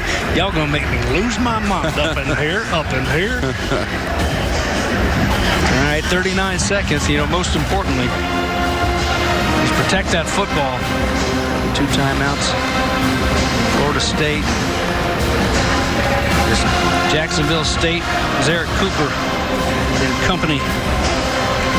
We've seen Zion Webb get action as well against Mike Norvell's defense at the quarterback position for the Gamecocks, who took a 14-0 lead. Here's Cooper, accurate. He's racked up 93 yards. And they will take that 7-point lead happily to the locker room. Who would have foreseen this, James Bates? Especially if you had a Jacksonville State team with a couple games under their belt. Hey, you know, maybe they'll come in here. But this is the first game out the chute. Says so much about Coach Gross and his coaching staff, his football players, his leaders like Eric Cooper. But hey, they don't want a pat on the back. They want a big upset win on the road in Tallahassee. We got 2 more quarters to hang on and try to pull it off. First trip to the state of Florida since 2012. And let's go down to Lindsay. Coach, Florida State able to bring the game within 7. Florida State able to bring the game within 7. However, you start the game with a pick 6. What do you think of the defensive effort? I thought we played well first half. We want to start the game fast, and we did. We got the pick 6 down here that helped us out. And we've had 2 really good drives. And hey, we gave up that last drive. It's kind of penalty aided there, but we just got to keep playing. We just talk about playing every play and don't look at the scoreboard. So Eric Cooper looks really comfortable out there. What did you like about your offense in the first half? I thought we protected the ball, number 1. And every time we had it, we moved it. We picked up first downs. We made plays. So we just got to keep doing that. Thanks, Coach. Thank you. Guys. Lindsay, thank you. 158 total yards for Coach Gross and his team. Thumbs up after the first 30 minutes and a fist bump as well. Took a 14-0 lead. They'll take a 7-point lead to the locker room, despite the fact that Florida State scored touchdowns on its last 2 possessions of the first half. Eric Cooper and the Gamecocks have come to Tallahassee and come to play. 7-point game at halftime. Discover the family Miller 21-14, the Gamecocks from Jacksonville State have come to Tallahassee. And James, I think the word stunning is appropriate here, especially when you consider they went out to the 14-0 lead, got the interception, took it in the end zone. Jacksonville State has the lead at halftime. Yeah, and you know, again, I've said it a couple times there in the first half, and I'll continue to say it if they keep playing like this. This is the first game out. Some penalties there. Coach Gross was telling Lindsay at the end. Obviously, they've got to clean those up. They helped the drive there late. But another thing that really helped the drive was Jordan Travis getting in the football game, active enough to kind of avoid those sacks. They had 2 sacks they gave up Florida State in the first half. It's a lot better than 5 in the first half against Miami, and some more yards, but they finally got something going. But still, Jacksonville State, you're absolutely right, here to play and playing hard. And the scoring for Florida State came late in that first half, James. On their last 2 possessions, the pass play for Travis and then the rushing TD. And here's the interception. Fuquay takes it in. I guess you could say it kind of started early, but for the wrong team, as Rodemaker throws it to Fuquay for the pick 6, and then just running hard. There's Samuel, his touchdown run, and it was 14-0 at the end of the first quarter. In comes Jordan Travis there on the move.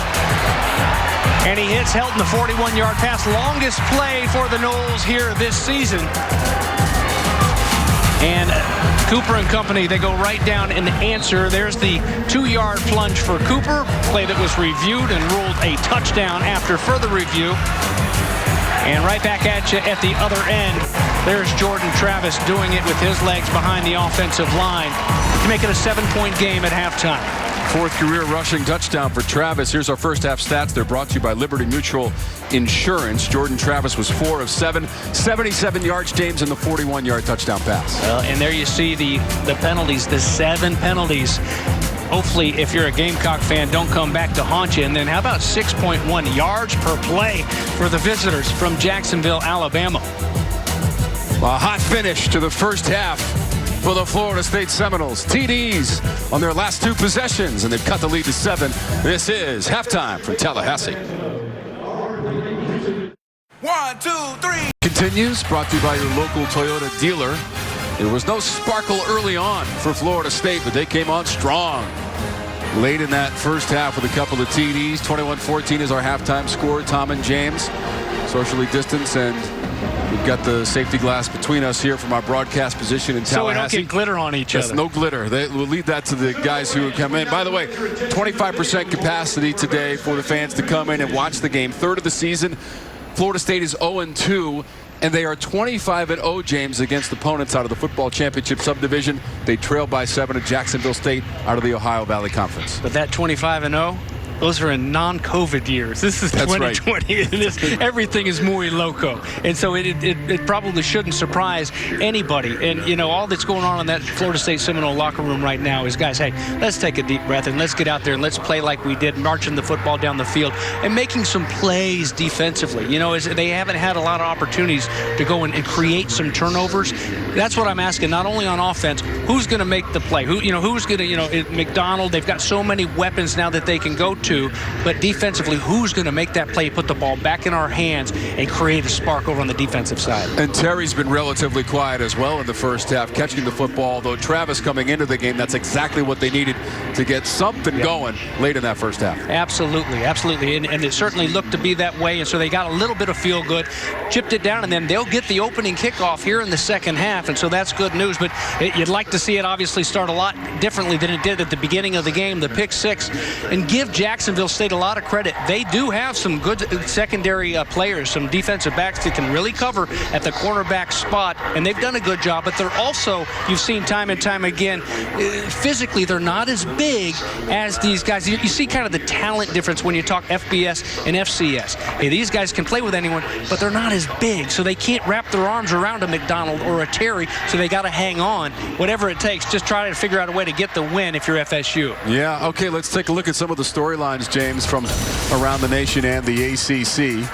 And 5 teams in that top 25, although Pitt defeated today by NC State by a point in the Steel City, James. When it was after NC State got beat up there at Virginia Tech last week. A nice turnaround for them. And, well, finally we're going to get to see North Carolina again after that big, long break. Mac Brown calling it the beginning of the season all over again, even though they're 1-0 against Syracuse they beat earlier this year. And how about Notre Dame? They've had a long break as well, thanks to a bye and COVID, and hoping they can get clean and healthy because these Florida State Seminoles are going to town to South Bend to take them on next week. Yeah, and Clemson is playing Virginia today in a rematch of last year's ACC championship game, won by the Tigers, trying to extend that consecutive regular season games winning streak to 32 against Virginia. We'll take a timeout during halftime. Jordan Travis going deep. He's got Helton at the goal line for the TD.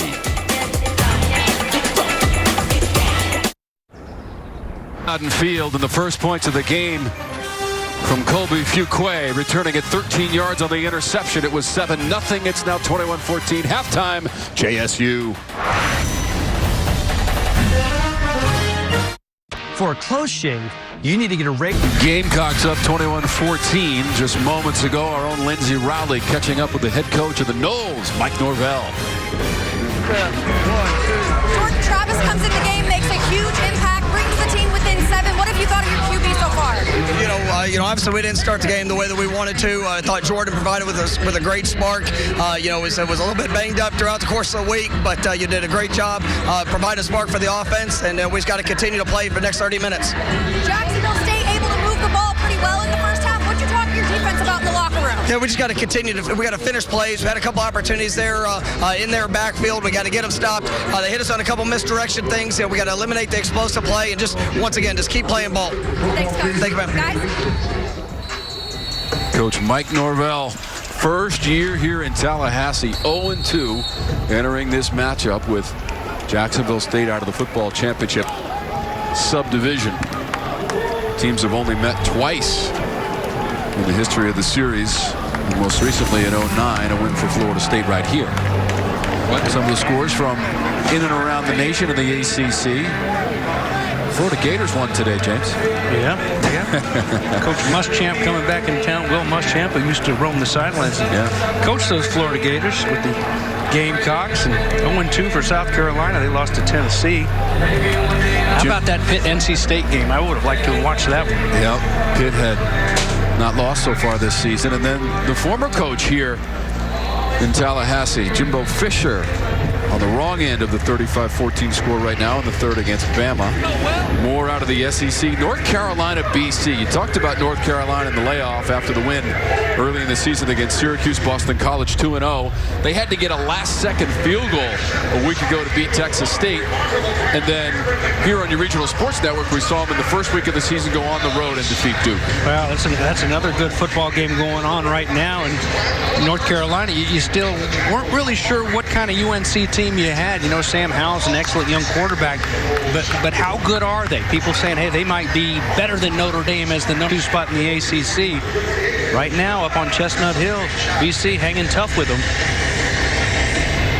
North Carolina's never lost to Boston College's ACC opponents, 4-0, as Cooper remains loose on the bike on that Jacksonville State sideline. Cooper was 10 of 11 and 93 yards for his head coach, John Gross.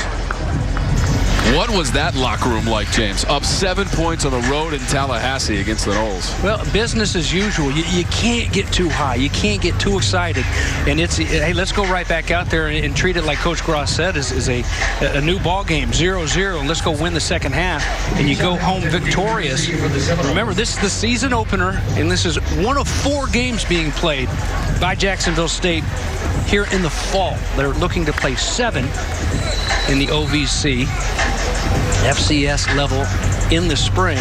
It'll be Mercer, North Alabama, and FIU. This game wasn't supposed to be played until September 2021. You got to be a curveball hitter in college football these days. Here we go.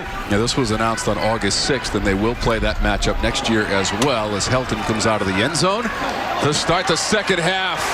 Helton to the 35 on the return for Florida State. 37 yards. Helton returns it for the Noles to start the third quarter. Nice job by Keyshawn Helton again. He's had the 41-yard touchdown catch, had an excellent return earlier, and a good job blocking by his teammates right there. Setting that offense up in a nice spot, and Coach mentioned it. Coach Norvell there to Lindsey Rowley talked about Jordan Travis, and you got to think a good reason we didn't see Jordan Travis as the starter is because he was banged up. Didn't practice much at all this week, but he looked good, and they needed that spark. Here we go, the second half. What's he got? And here he is again, going deep down the field. The pass is on schedule, and caught at the 15. It's to Marion Terry.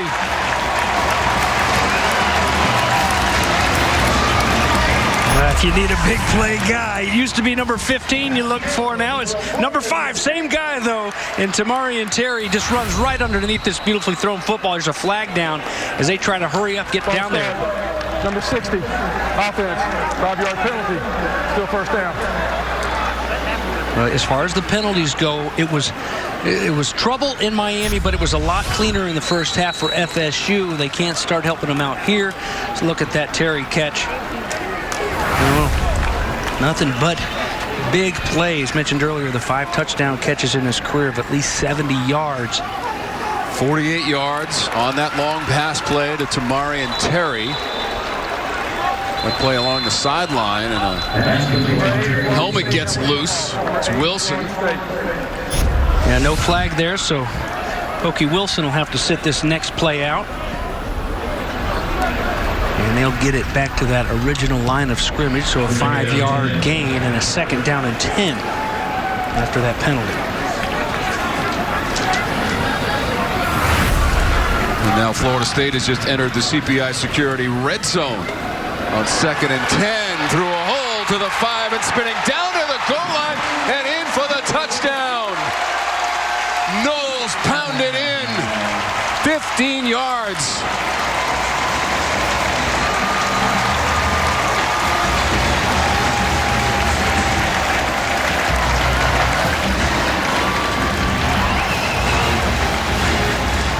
I told you, Tom, Weebles wobble, but they don't fall down. 5-8.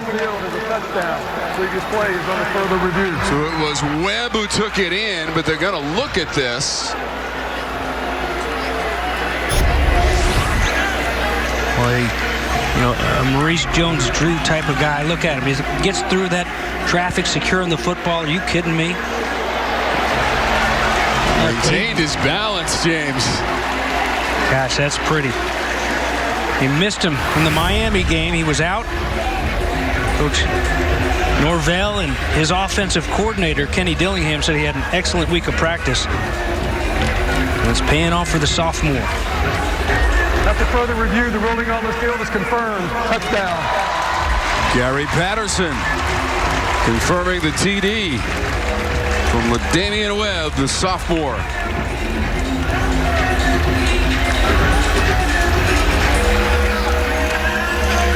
First of the year for Webb.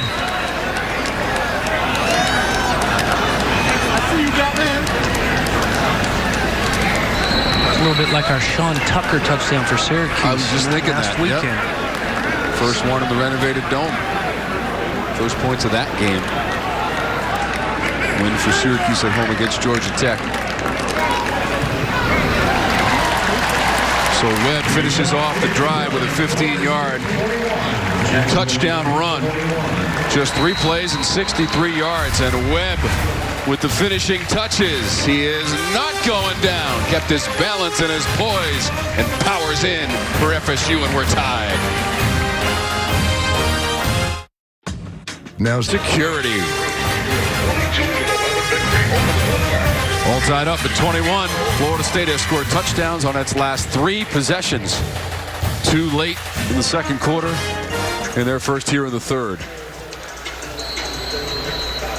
15-yard run with Damian Webb. Gowdy, the deep man, number 7 in white, at his own goal line.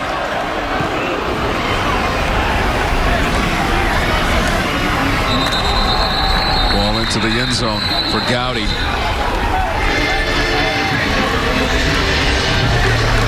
So we mentioned the Sean Tucker touchdown, which was the first points of the game against Georgia Tech. last week. And here it is, James. Yeah. I think it was Wanye Thomas defensively, and he rolled over his torso. Yeah, and he had a little bit of help from Wanye because he could roll on his body. But here, it's a spin and put that hand down. And I'm voting Webb the winner as we have a spin-off for a touchdown. A spin-off? Okay. 63 yards, less than a minute on the drive. And there was that big 48-yard catch by Tamarian Terry. Yes. He's now over 2,000 yards for his career in receiving here at Florida State. So he hits that benchmark in this game against Jacksonville State. We're glad to have him back out there and healthy. He played a few snaps against Miami, but looked to be pretty much a smokescreen as he was injured. They play out near the 35-yard line. Could be a first down for the Gamecocks. You know, I believe that was Russell. Yeah, Russell with the catch. Dave Russell, who had an excellent first half. He's almost like a tight end, not by size, but just by being a security blanket. Just get him the football, and he'll fight his way up there to get you a first down, or at least close to it. And on that first down catch, he moves those chains. They chain crew a little bit late getting down there. 4 catches, 40 yards for Russell. That's Uriah West.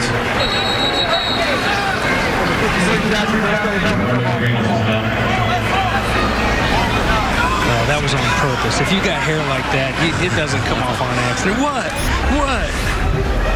I can't believe it's not butter.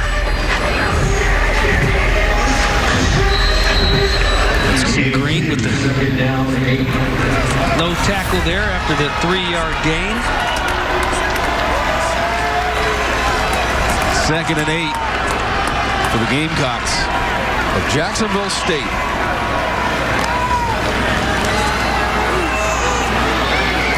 West, the catch, gains the 40-yard line and gets knocked to the turf. Emmett Rice coming over there. West trying to come back inside and get a couple extra yards.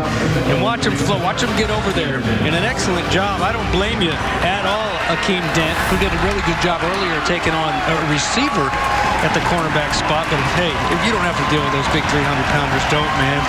Makes the right choice, cuts back inside. Emmett Rice helps him out as well. Here's a 3rd down and 4 now. And just 1 for 4 on 3rd down in the game for Cooper. He hits West on the run, down the sideline, near the 30-yard line, and shoved out of bounds by Lars Woodby. Guys, I mean, just a straight-up bust. 3rd down and 4. You got a chance to get off the field. Down here at the bottom, and it's just, well, it looks like a little bit of a pick as coverage trying to come out and just nobody there for him. So 3rd and 4, you're going to get off the field and get it back in that offense's hands. It's finally hot after all this time. Instead, a first down and a whole lot more. And now the Gamecocks fresh set of downs driving in Seminole territory. 28-yard chunk play. They'll try the other side and a stretching grab from Jared Scott. Number 14 and a senior, Oak Park, Illinois. Mark Cooper, he's only thrown 1 incompletion in the game, James. Just steady.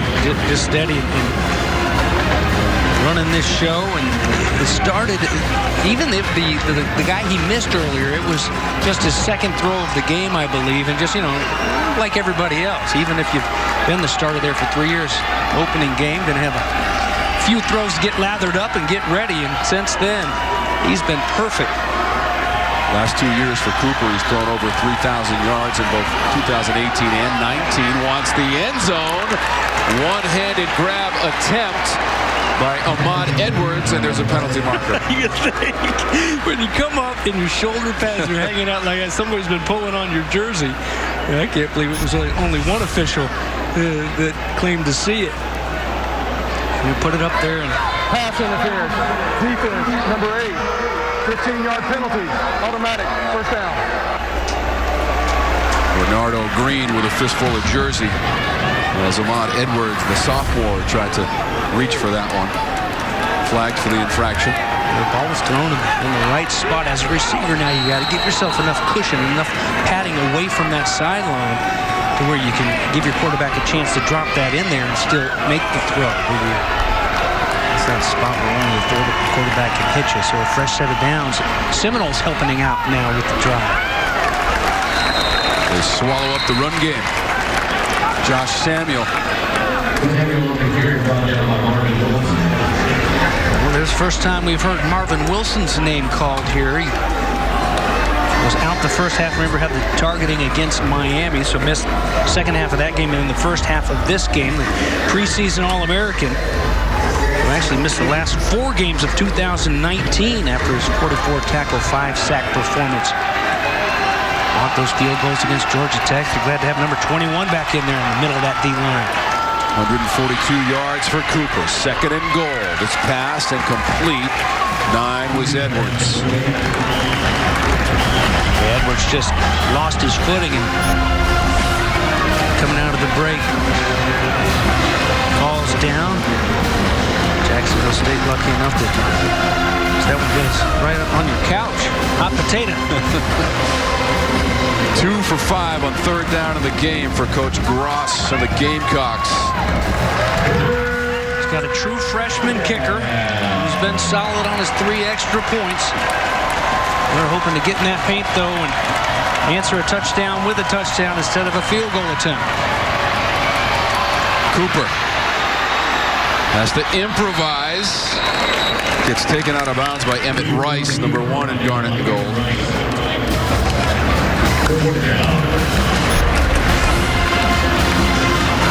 Again, this is a guy that's not quite the Garrett King that they had to try to corral against Miami last week, but a guy that can still buy some time, as we've seen, and takes care of that football.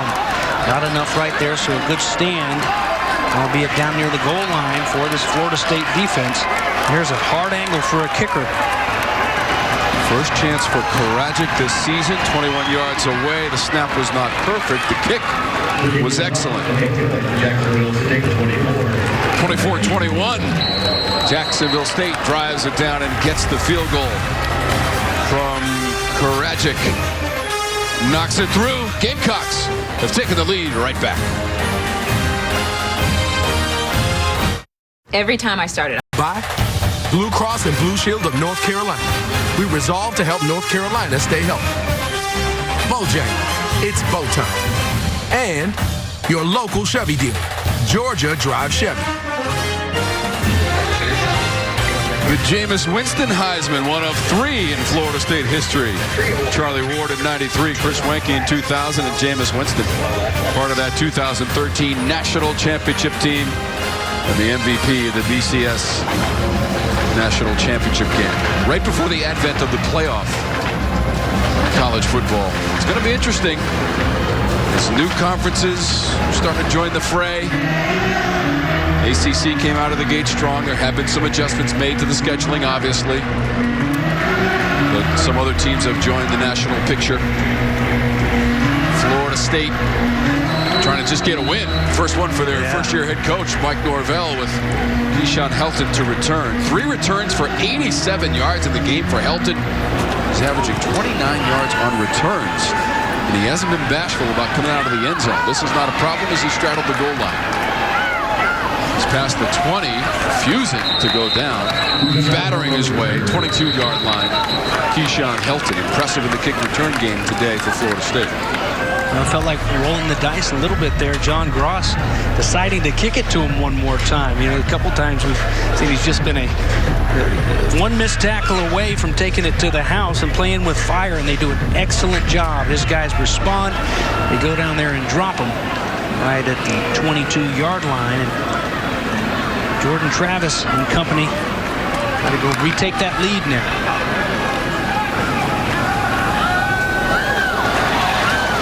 Corbin. Solid first down gain for Corbin.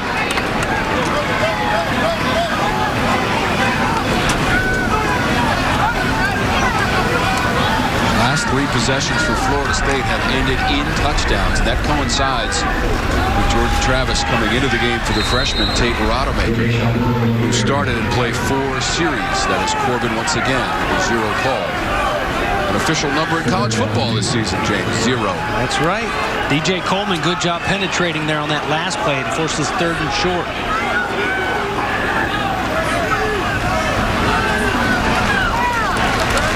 That's saw Corbin right there. They had him stopped for a no-gainer. Fights and falls forward. Timeout, injured Florida State player. So far, it's Corbin doing all the heavy lifting. That's another offensive lineman down for the Noles, and this one, Big Baselli. Andrew Baselli being attended to by the Noles training staff. A 3-point lead for visiting Jacksonville State here in Tallahassee. The new razor from Harry's is not the same. Football is brought to you by Midas. For tires, brakes, oil, everything. Trust the Midas touch. The beautiful scenery across the Tallahassee campus here at Florida State University, but trailing Jacksonville State 24-21 here in the third with just over 9 minutes to go in our third quarter. You don't get much Spanish moss up there at Syracuse where we were last weekend. It's just as pretty though, and here's another look at it. There you see, just, when it's big on big and you're locked up like that, there's just you're so vulnerable. And Baselli inside that tent right now as they tend to him. It'll be Lucas in there to replace. Baselli getting the start today. Dante Lucas had been starting, the sophomore, 55 from Overtown, Florida. So many greats have come out of Overtown. And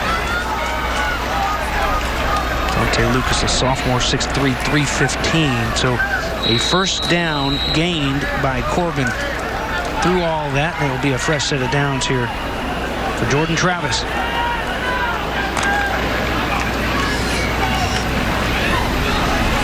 He's going to hand it off. Room to run. Toa Philly.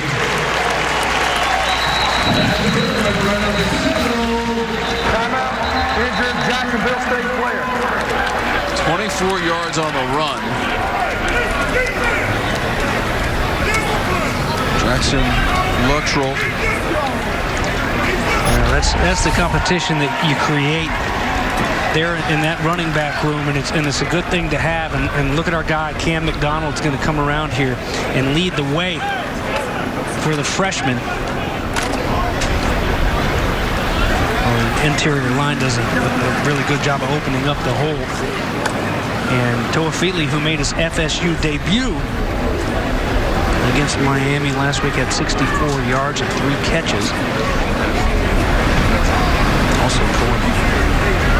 Love Taylor, right side of the line.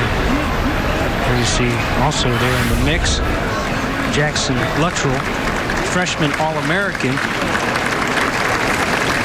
Defensive tackle for John Gross, and the Gamecocks helped off there, but a nice hard charging run by Toa Philly. Corbin doing the hard work there. Get that first down, and then they hand it off to number 9.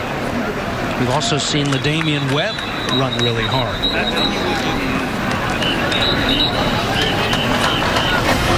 88 total rushing yards in the game for Florida State. 50 of those in the second half for the Noles. And first and 10, 8:40 to go in our third quarter. Florida State trailed by 7 at halftime, 21-14. Touchdown for FSU. Field goal for JSU in the second half.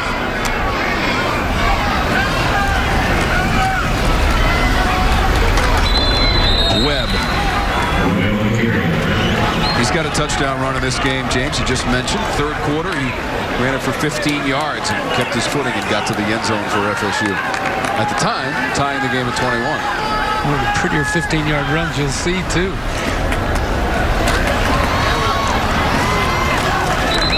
Out on the edge and still fighting.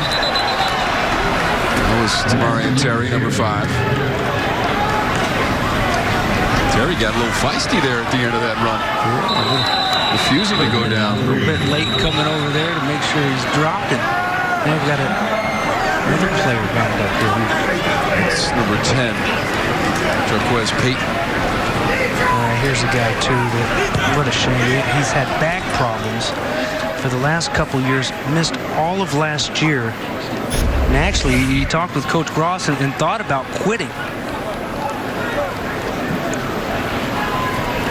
And just, he's hurting even right there, and he fights trying to pull down Terry and help out, but just hope that it's not his back, because he's had so many issues to the point where they talked about maybe, hey, football's not where I need to be if it's going to be this painful. They felt like they had made it out. Jaquez Payton, the junior from Georgiana, Alabama, which is where Hank Williams Sr. was born and raised.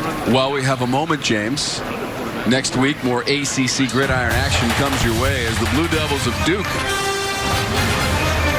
will take on the Orange of Syracuse at the Carrier Dome. Coverage begins 12:30 Eastern on your regional sports network, Fox Sports South. Check your local listings for the game and time in your area. Duke and Syracuse.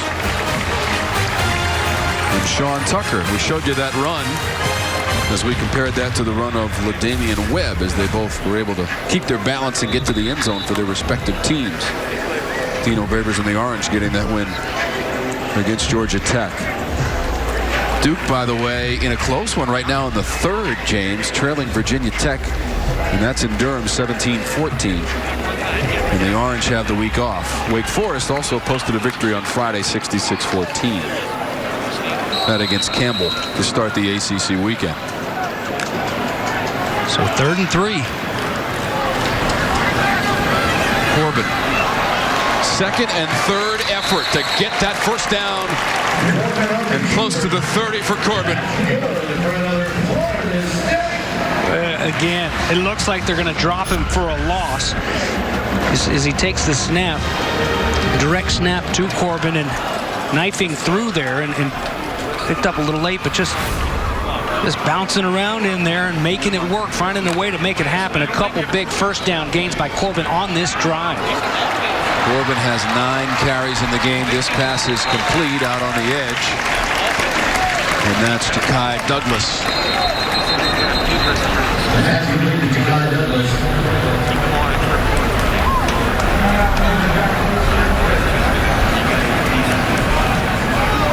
Another Jacksonville State player down on the far side. 2nd down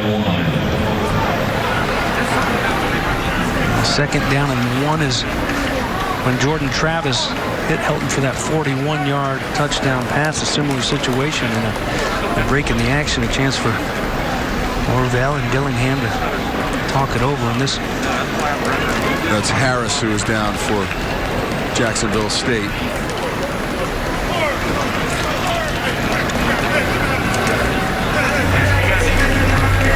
7:15 to go in the third. For those of you just joining us, let's recap the scoring. And it started with Kobe Fuquay. 13-yard interception of Rodemaker. 7-0 JSU, James. Yeah, how about the Gamecocks? Opening game this season, and they opened things up with a blaze of points, 14-0 at the end of the first quarter. Hey, Jordan Travis in there, the sophomore quarterback, second quarterback in the game for the Noles, and he makes it count. 41-yard pass to Helton there. And then Zarek Cooper, a 2-yard touchdown run at 21-7. Jordan Travis punches it in. We went into halftime at 21-14. Noles got the kickoff to start the second half and scored right away to tie it up. This is Travis on the 9th play of the drive on 2nd and short. And he's got a first down inside the 20. Just 1 pass thrown on this drive so far. 8 rushes. Another first down for the Noles. And Jordan Travis, who, by the way, that first career TD pass on that long one to Helton of 41 yards in the second quarter. A couple of late TDs in that first half for FSU. They'll try the left side this time with Toafili. Lawrence Toafili, the freshman from St. Petersburg, Florida.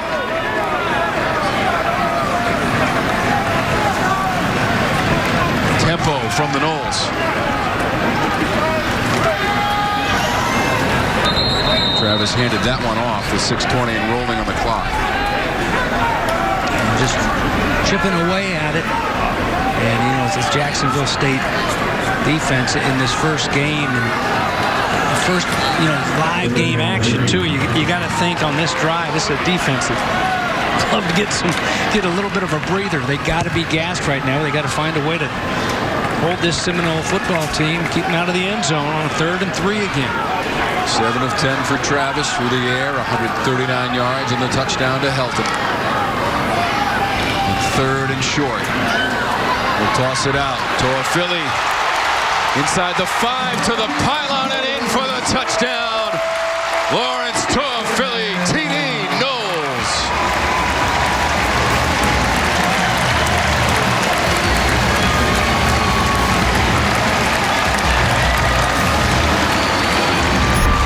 The Gamecocks are going to have several bodies out here if they can create a vice angle, and it's just jumping inside.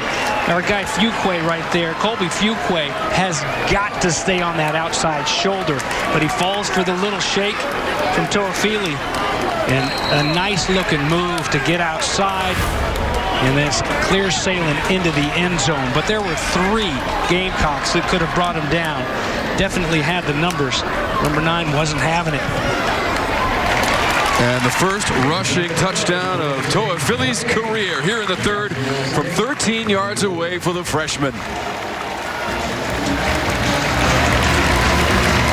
All touchdowns, and that is all since Travis came in the game, James, in the 2nd quarter. That's more like it, you know, and you don't want to beat up on a guy making his first start as a freshman, but, you know, had Jordan Travis not been hurt this week at practice, you'd like to think he probably would have been the guy that started this football game, and it might look a lot different than it does right now because they have done nothing offensively but go forward ever since he has entered the game. And let's face it, with a couple Florida State offensive linemen banged up in this game and struggling mightily here already this season, and in the first half, he just gives them with his feet. He gives them a chance. You know, you're going to get some pressure. You're going to have an offensive line that's going to have its growing pains, but he can move a little bit. We've seen him a couple times on the fly throw beautiful footballs, and to this point, you mentioned it, the 41-yard touchdown pass to Helton was his first touchdown pass.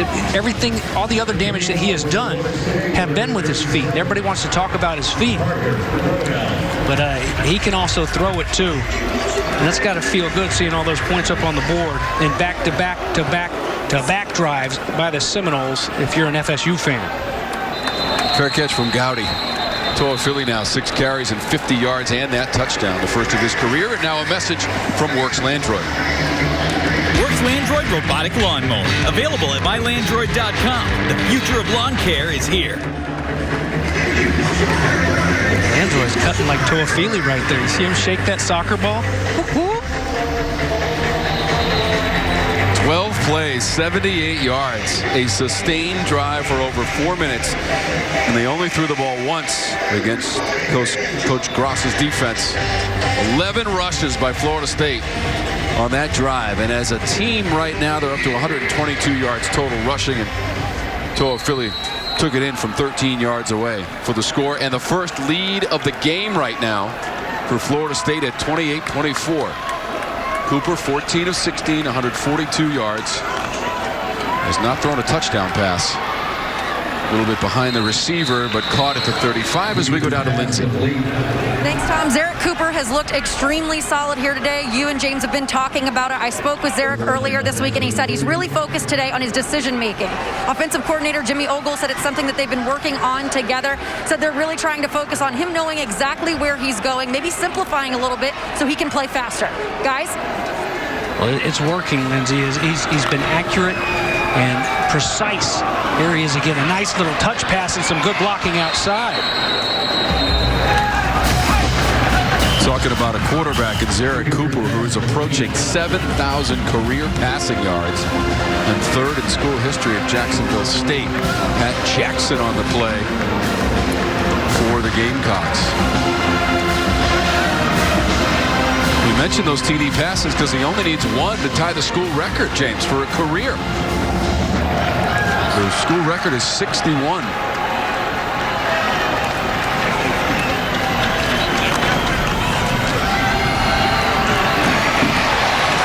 He goes down at the 40. Not enough time to get rid of that football for Cooper. Good job by Florida State. They had 1 sack coming in. I believe that's their 2nd sack of the game. Nice job covering initially and not much time at all for Zarek Cooper. He's got to tuck it and lunge forward a little bit, but here's a big 3rd down and 5. John Gross knows it because Florida State right now is rolling offensively. They were in a similar situation just moments ago here in this 3rd quarter. And Florida State let him sneak one out the backfield for a big gainer. We want to get off the football field right here. Who's going to make a big play? 4 receivers set for Cooper. He'll put some touch on this one down the sideline. Receiver and defensive back tangled up just a little bit, but it's a clean play, no flags. Looking for Russell, number 80. Amari Gaynor, Asante Samuel in that secondary for Florida State. Yeah, John Cross says there may be no flags, Tom, but that doesn't necessarily mean it's a clean play. There you see he grabbed it. And, you know, and Asante Samuel Jr., you know, he needs to learn from Pops. You got to wear the white gloves when your opponents have the white jerseys. That red glove stands out a little bit right there. Got away with it, though. Still looking for interception number 3. Player from Sunrise, Florida, Asante Samuel Jr. That'll bounce near the 20. Helton fields it near the 6. Gets away from a couple tackles, and then he's taken down short of the 10. Second half action. Florida State picking up right where it left off in the first half. Absolutely. There's the nice throw to Terry, 48 yards from Jordan Travis. And there he is, Webb, rolling his way into the end zone. There's your field goal connect from Karajic. 21-yard field goal, but then turning the corner and blasting his way to the end zone. Lawrence Philly, 13 yards in his first career TD run in an Olds uniform. 21-14 was the lead for Jacksonville State at halftime. Florida State trying to keep its record against the football championship subdivision perfect on the sidelines. Wilson broke away and broke some tackles. Wow, get it out there to him in space. And Pokey Wilson making a few guys miss and almost making it a great big play. Cue up the fireworks. Got some buddies over there helping out, including Tamari and Terry. Nice play on first down. And 17 yards on that play. Here's Corbin going second level. Beyond the 40, up to about the 43-yard line. Jay-Sean Corbin, the sophomore, Rockledge, Florida. 16 yards on the run, Corbin. Putting the pedal to the metal right now. Florida State, you got them on their heels. And there you go, see the creativity and just getting out there, almost sandlotting it on the fly. Pitch out there on the run from Jordan Travis to Wilson. And they've got a defense that's already gassed here in the second half on their heels. They've given up 4 touchdowns in a row on 4 consecutive drives, and the Noles want more. Wilson's the leading receiver with 7 catches for 55 yards. That previous drive was all on the ground for Florida State, mixing it up a little bit more. There is a Gamecock player shaken up.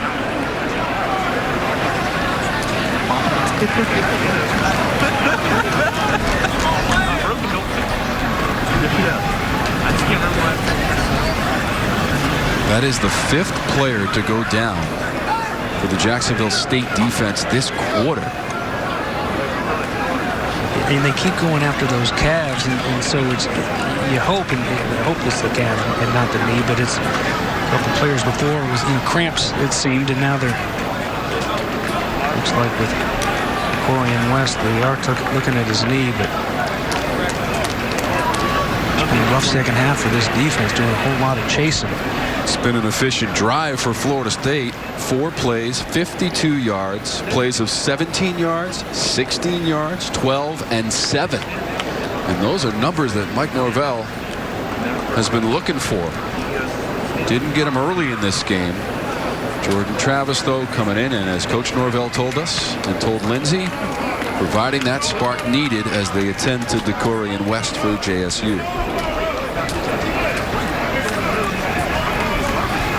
6'3", 325 pounds, and a sophomore of Columbus, Georgia.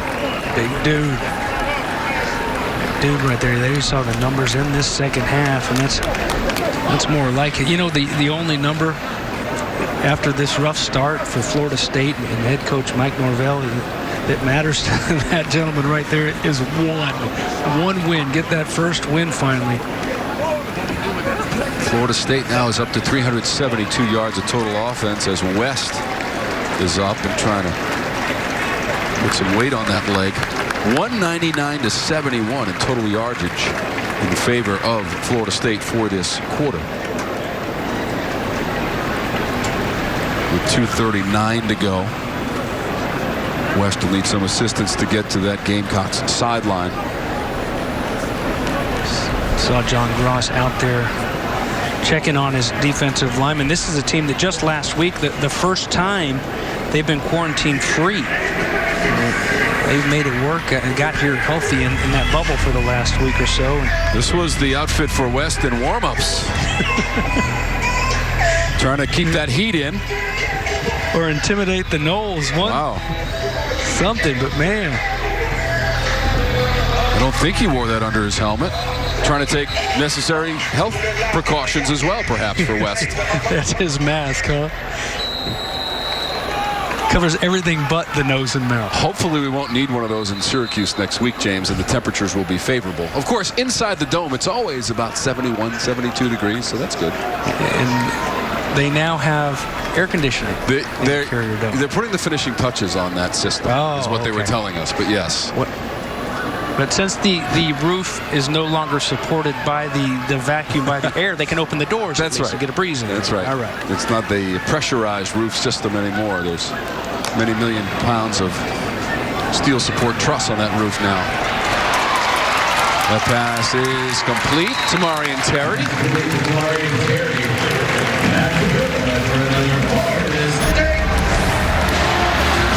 There's the ISO over there. Just you got to respect the speed. I mean, you can't help but give them cushion. When you got that much cushion, of course you're going to sling it out there to Terry all day long. Then go right back that 1-2 punch that's been working here through the air and back on the ground. Prior to that run, that Terry catch is 5th of the game for 71 yards. That now gives him 106 career catches in his incredible Florida State career with Demarion Terry. Runner bounces off the pile. Toafili. They chase him down on the edge.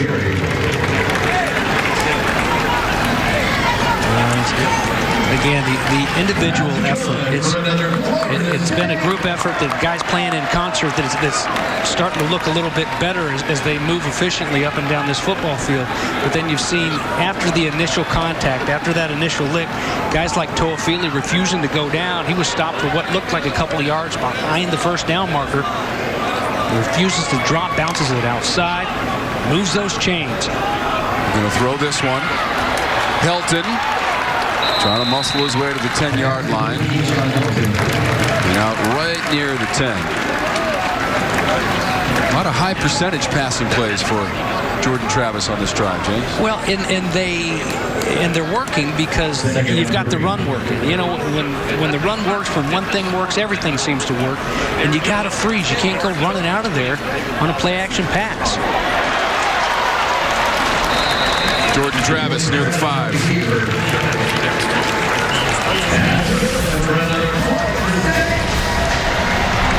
And now just 30 seconds to go. 1st and goal, Florida State.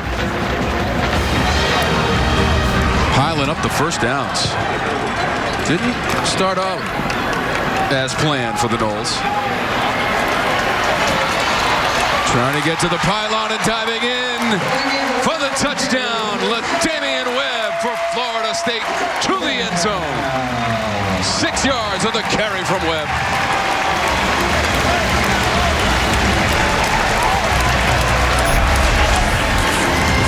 Well, the Jones College transfer. Hey, look at Jordan Travis trying to get out there and get a piece of one of the defenders to lead the way for LaDamian Webb. Touchdown number 2 for number 8. And that's 5 straight touchdown drives for the Florida State Seminoles, who were trailing by a touchdown at halftime. Fitzgerald, the extra point, the redshirt freshman. That's off the mark. And no good.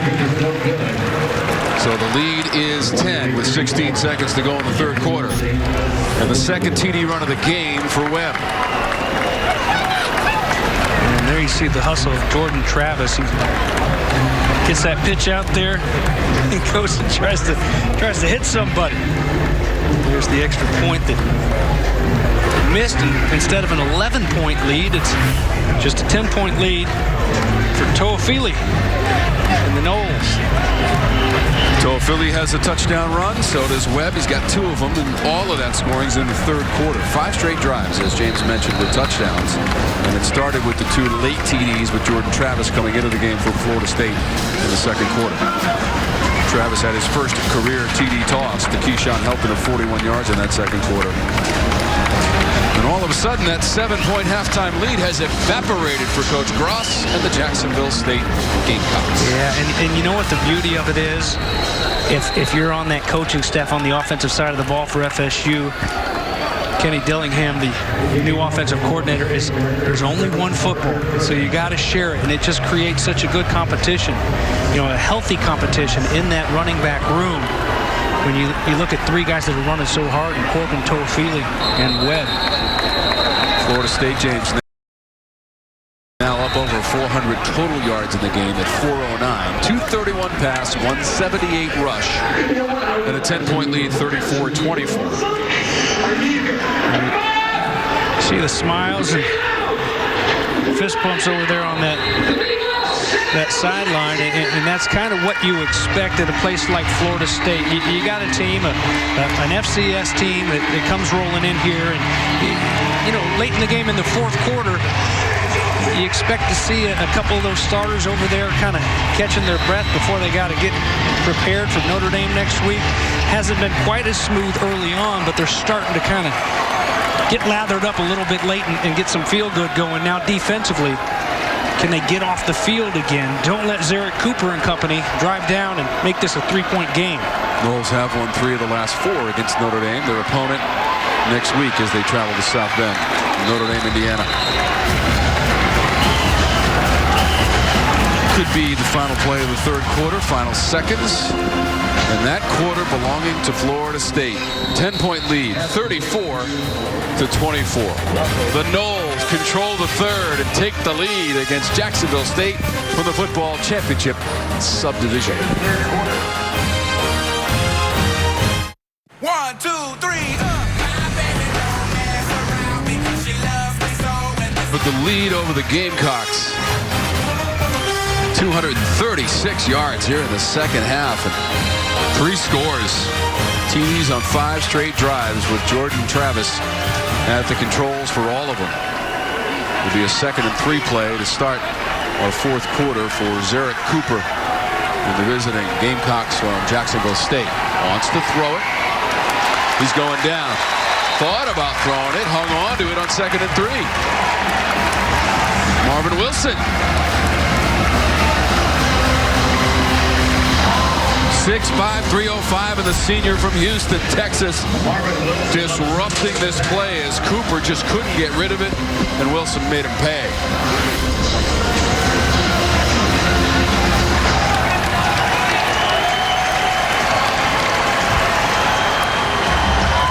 Third and 8. Just 2 of 7 on third down conversions. JSU. Cooper's pass complete to Trey Barry. That is short of the marker, which is at the 35-yard line or so, and it's 4th down. You can have that one all day long. Underneath on 3rd down and long, we'll just break up on you and make the tackle. And getting off the field in a hurry. That Seminole defense trying to keep that offense clicking.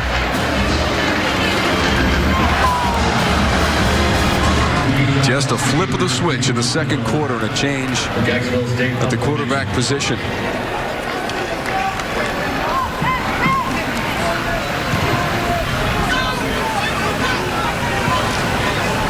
Hilton watches it bounce and roll, and inside the 10.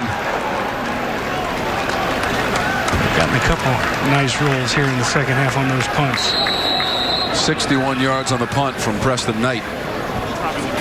Timeout when we come back. Florida State inside its own 10. First and 10 and leading by 10 here in Tallahassee. Discover the family of award-winning Mazda CUVs. James Bates. Boston College at Louisville starts us at noon. Pitt at Virginia Tech. That's at 3 Eastern. ACC Women's Soccer. You're working for the weekend. I'm trying.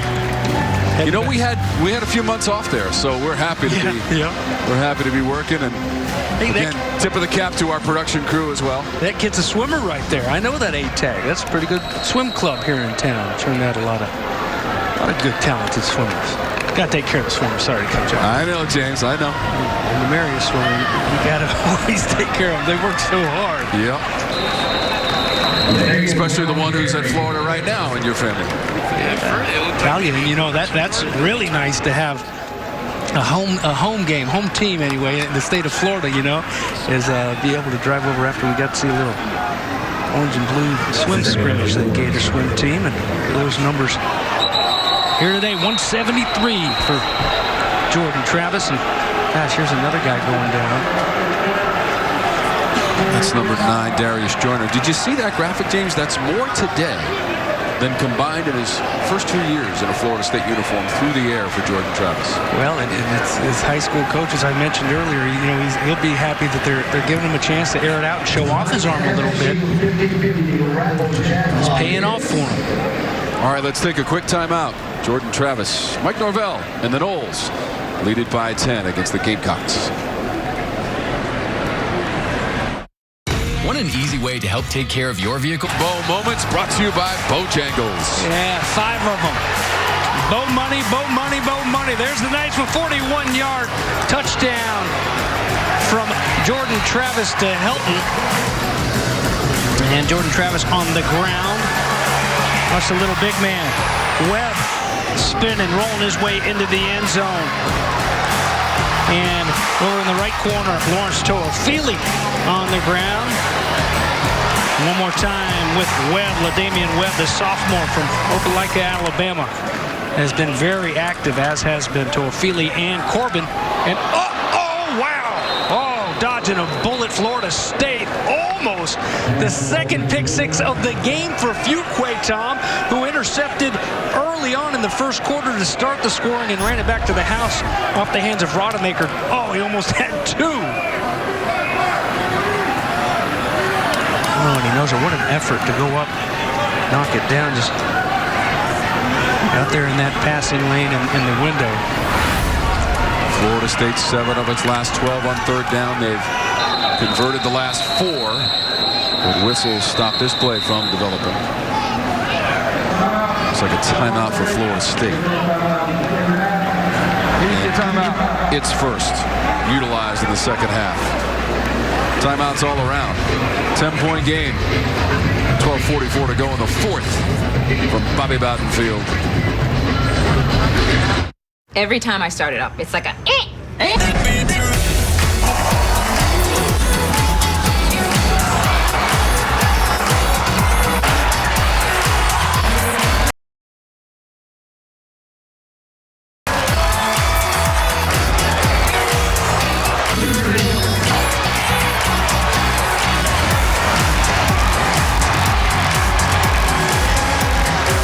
Touchdown runs in the third quarter. LaDamian Webb of 15 yards and 6 yards. Here we are, 34-24, 12:44 to go in our fourth quarter. Florida State looking for its first win of the season, James. 0-2. Well, a big third down coming up right here. If they want this winning streak to start today, they got to hang on. A lot of football left to be played. This is a big 3rd down and 4. Just down 10 points. Jacksonville State. Let's see if they can get off the field here. They've made their last 4 third downs. Travis has another one up near the 20. And they've converted their last 5 on third down. Jordan Travis on the run. Well, off the top, we talked about Florida State getting back to having fun. Well, what's fun? Competing, scrapping, being successful, winning a football game takes a big pop, but he gets up with a big smile ear to ear because we'll be able to eat a little bit more of this clock off here in the fourth quarter. That's a big first down pickup. And again, that's all he's done ever since he stepped into the football game. Jordan Travis has just helped this offense roll along when they were stuttering so much. Travis throws it deep. Incomplete to Tamarian Terry. Couldn't catch up with that one. He does have 5 catches for 71 yards, but that's incomplete. And back there was Nicario Harper. Well, if he has just a couple more seconds to get some air under that football, that is number 6 of 70 yards or more touchdowns in the career of Tamarian Terry. It's just the rush was there. Travis had to let it go a little bit too fast. So a second down and 10. It's an amazing number you just put out there, James. Those long TD catches from Terry. This one to Douglas. You're talking about winning streaks as there is a flag on this play. Gary Patterson has got the mic. Holding, number 6, offense, 10-yard penalty. Repeat second down. Keyshawn Helton is number 6. The winning streak against the FCS, James. 25-0 all time against the football championship subdivision for the Noles. There's a look at the hold right there, easy to see. And that's one thing that FSU didn't do against Miami. Not that it was the only difference. They ran into a buzzsaw down in there in the bottom against the Canes, but too many penalties there. And penalties would have killed these drives in the second half, but they played clean football. You got to keep it clean. They allowed Miami last week over 500 yards of total offense to a Philly on the carry. He's got a TD run in the third quarter. The last scare against an FCS team, you have to go back to September of 2018. They beat Samford 36-26, but it was Levante Taylor, an interception late in that game, and led to the winning points. Took care of Alabama State from the championship subdivision last year, and that's Travis. Nimble and crafty, and he'll allow himself a little bit of a smile after the run, but there is holding a flag. Offense, number 68, half the distance to the goal. Repeat third down. Watch out out there, just making plays, and he feels so comfortable out there. Nobody to the right, he's going to roll, and he's really got a two-way go. Hey, he could have thrown the football, instead he turns him into a blocker for him, and he knows what he needs to make those sticks, but instead with the hold, they're going back the other way, and that's a tough one. Now it's third down and forever. Just take care of the football here. Don't give him that short field on a turnover. Pretty good on third down, 9 of 14. This is third and 20, though. Travis. He'll tuck it. It's thumped out of bounds near the 25-yard line. He's playing with confidence, though, James. He really is, and it's infectious. It's rubbing off on the rest of his teammates. You can have a Terry with confidence or McDonald at tight end with confidence, but coming from a guy that touches that ball every single snap, you want your quarterback to have more confidence than anyone on the field. It's a little short there on 4th and 4, and so chance for Jacksonville State again. Charleston, the deep man, 25-yard line. Nowhere to go. Covered by the Noles. 10-13 to go in the fourth. Gamecocks have the football when we come back, but the Seminoles have the lead, 34-24. Introducing Checkers Smoky Barbecue Bacon Butte. This game isn't over with. There are over 10 minutes left. It's only 10 points separate these two teams. And it's an old defense got to get back out there and get another stop, which they've had more and more. They've done a good job on the 3 and outs here as of late. Have not lost to the football championship subdivision. We told you about that game a couple of years ago against Samford. That was a close shave. No problem with Alabama State out of the FCS last year, a game that we got to call with Odell Higgins as the interim head coach. He's still on the coaching staff. And I'm glad, too. Good for Florida State, good for Odell. You know, he's now the longest tenured assistant because Bud Foster, defensive coordinator for Virginia Tech, retired last year. So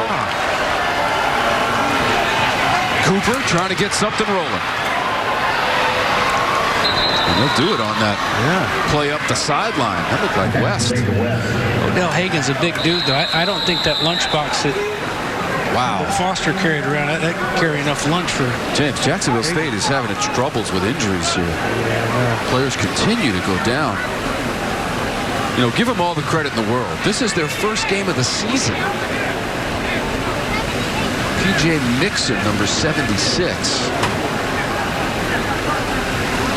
I mean, their season was totally up in the air. They're going to play 4 games in the fall. That's Mixon trying to come over and make a block on number 7, Jarian Jones. There you see him at the 25, and he goes airborne, and well, he was trying to put the hurt on Jones. Instead, Jones able to dodge it, but in the process, the big man banged up and transfer from Western Kentucky. Got a couple of those on the team. Looks to be all right. That's a good sign. Nobody helping him off. So, James, you know, we promoted a couple of times that next week we'll be at the Dome for Syracuse and Duke. Duke is now late into the 4th quarter with Virginia Tech, which won last week. 31-28. Virginia Tech has the football and the lead, but that's late in that one for the Blue Devils, searching for their first win of the season.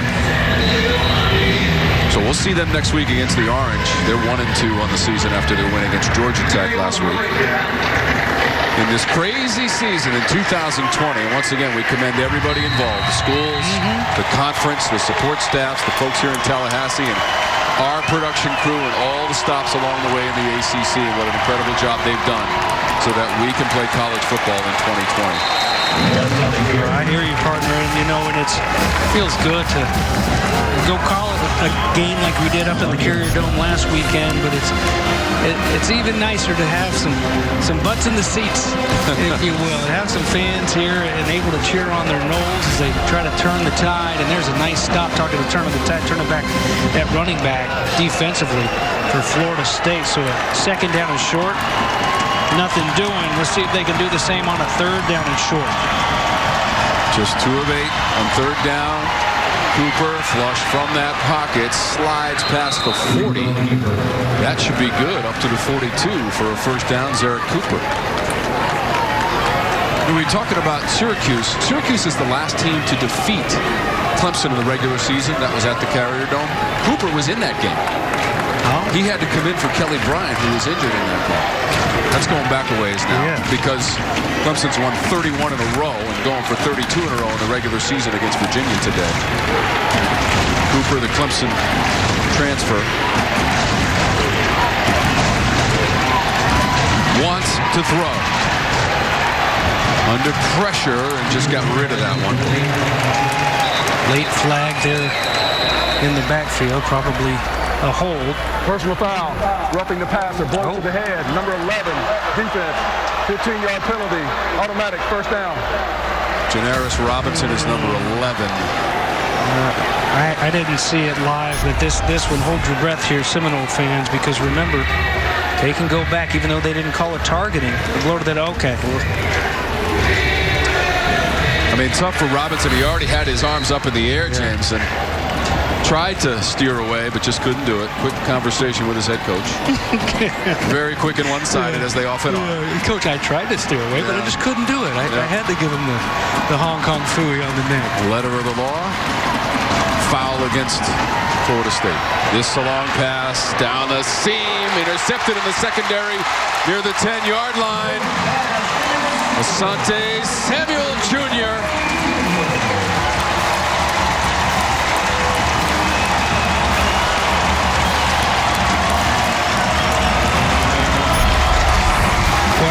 Interception number 3 on the season for Asante Samuel Jr. That one's pretty easy. He had an easy one against Georgia Tech. Jeff Sims They're the true freshman quarterback that should have a pretty bright future there at Georgia Tech, but he had trouble dealing with 26 in that victory for Georgia Tech, mind you. But 2 picks, and then he actually had a fumble recovery against Miami last week. Just a turnover machine. That was a loss, though, here at home against Georgia Tech to start the year, 16-13.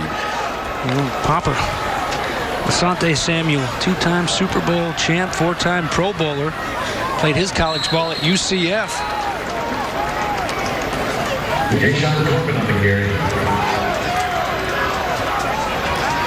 Some pretty good talent around that time. A couple years ago down there in South Florida at the cornerback position, that Pat Surtain, cornerback now at Alabama. Played down there at American Heritage High School. Asante Samuel Jr. went to St. Thomas Aquinas. Dad had a couple of Super Bowl rings, James. 11 years in the NFL for Asante Samuel, most notably perhaps with the New England Patriots. Saw that news. Their game got postponed. It's supposed to be tomorrow. Cam Newton testing positive for COVID-19. Fourth quarter, 7:42 to go. Mike Norvell had to go through that as well. Last week he had to watch his team play at Miami, testing positive for COVID-19, up to full strength this week, and trying to lead his team to victory. And I think he's found his starting quarterback for the time being, James Bates. Not James Bates, Jordan Travis. He doesn't want that. Yeah. He doesn't want that.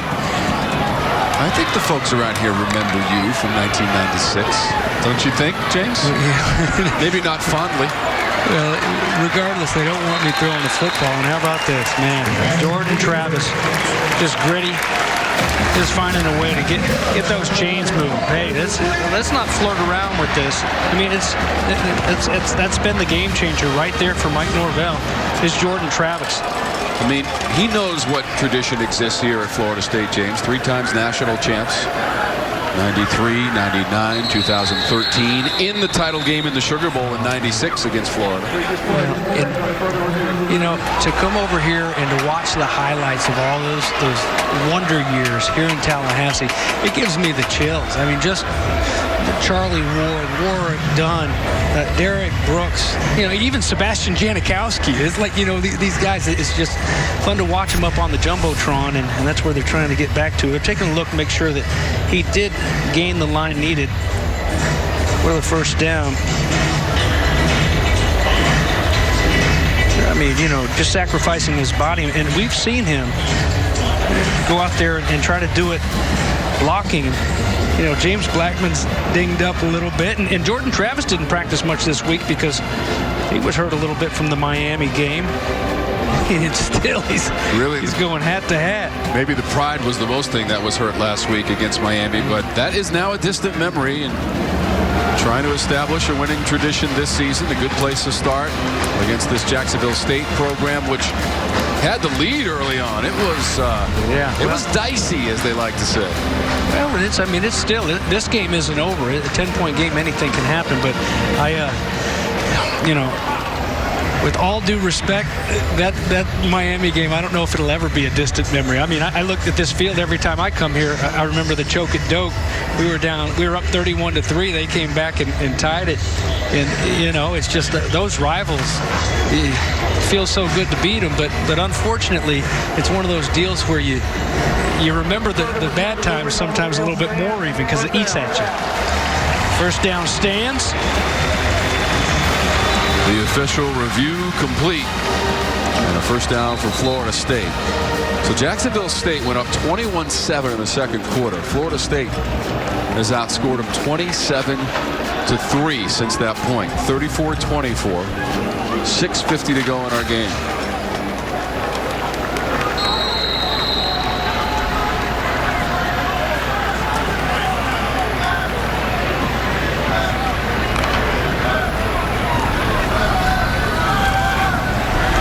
Hands it off. Barreling up the middle. Toa Philly.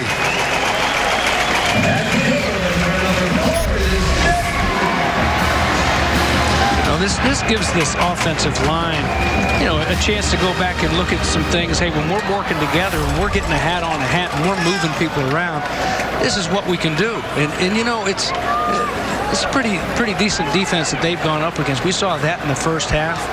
So maybe one of the most important things you take out of this game is that you've gotten an offensive line that's had a little bit of success here in the second half. 238 rushing. Toafili got 20 on the previous run. This is Corbin. So we've seen Corbin, we've seen Webb and Toafili, and both Webb and Toafili have taken into the end zone. Webb twice in this game. Last year, they made that rule that you couldn't write on your eye black anymore. Corbin's got some writing on his eye black. I'm not trying to be the eye black police. I'm just trying to make sure I remember the rules. Florida State a year ago was 6th in the conference in total offense. They averaged just over 400 yards total per game, and 9th in scoring, about 28 points per game. Near midfield on the catch, Tamarian Terry.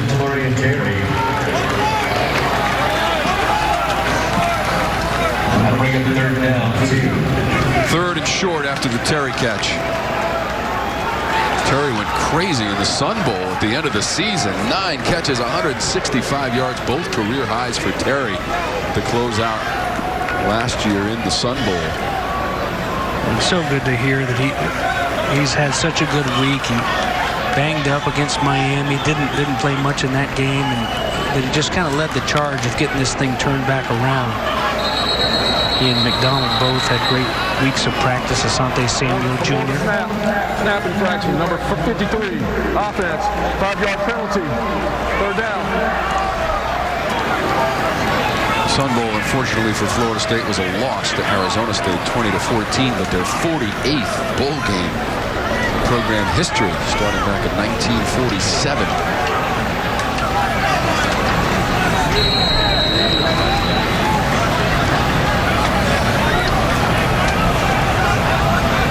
We've got 3rd and 7. The ball at the 46 of Florida State. Travis has to evacuate the pocket throw on the run. Open man at the 35. Dancing at the 25-yard line, Wilson. First down and more, Florida State.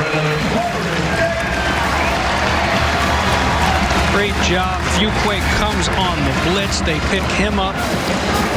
And Jordan Travis spills out of that pocket. And that's really where he seems to be at his best, when he's just creating on the fly, on the run, and just setting up shop right there on the sideline for his quarterback is Pokey Wilson, who's had a nice game. Timeout. Injured Jacksonville State player. And it is Fuqua. Fuqua down for Jacksonville State. This play went for 31. There you see it was LaDamian Webb doing a good job on the blitz pickup.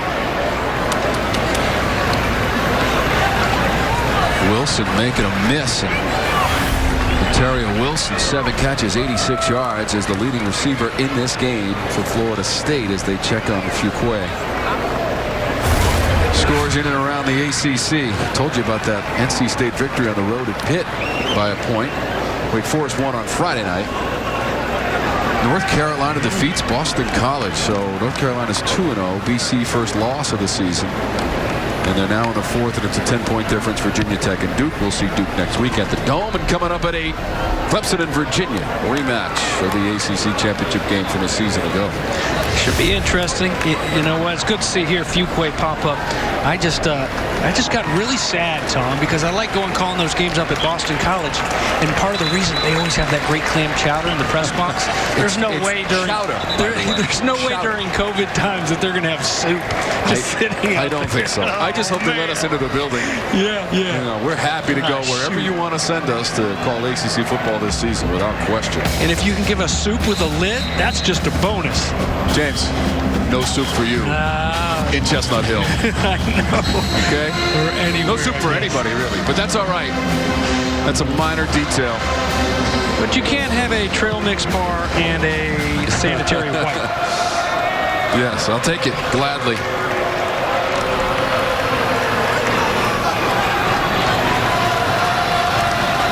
Virginia hasn't beaten Clemson since 2004 as they renew that ACC rivalry tonight in about 40 minutes.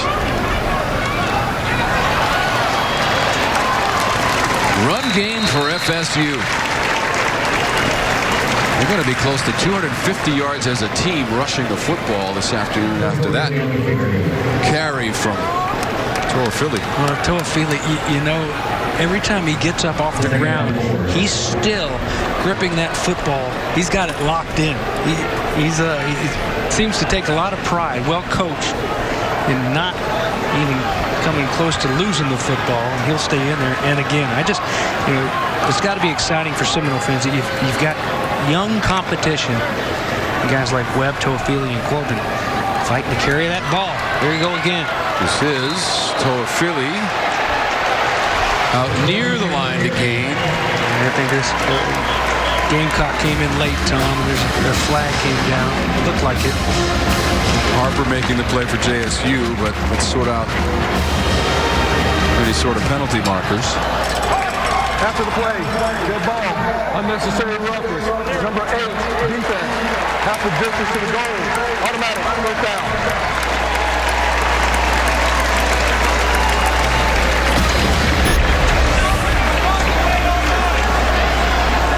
Yeah, you know what? They could and should take a look at it. And, it's a 4-game season, and Macario, Harper hoping that they get this ball snapped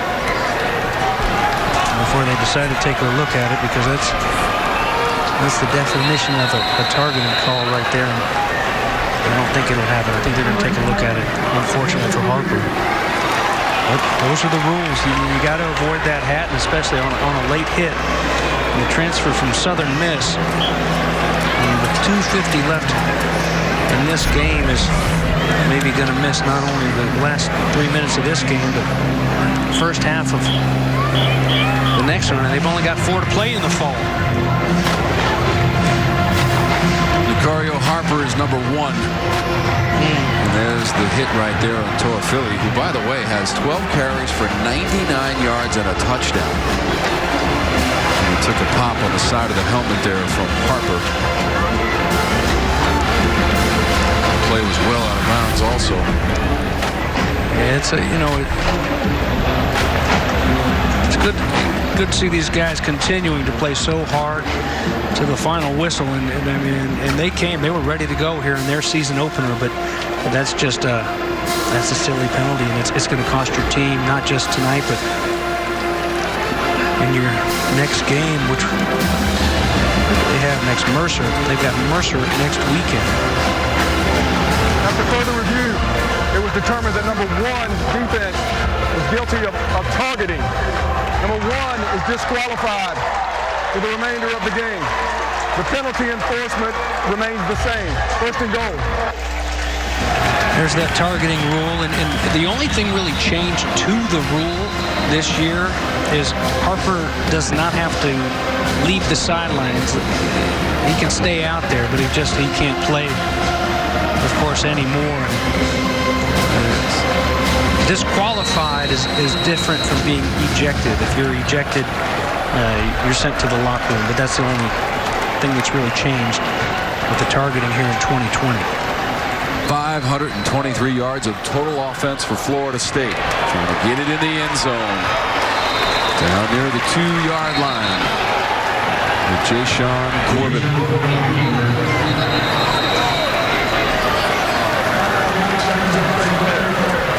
Look at that sky beyond Doak Campbell Stadium. There is a player down from the previous play. Beautiful sunset. What an evening. Temperatures in the mid-70s for most of the day as we approach 7:30 on the East Coast.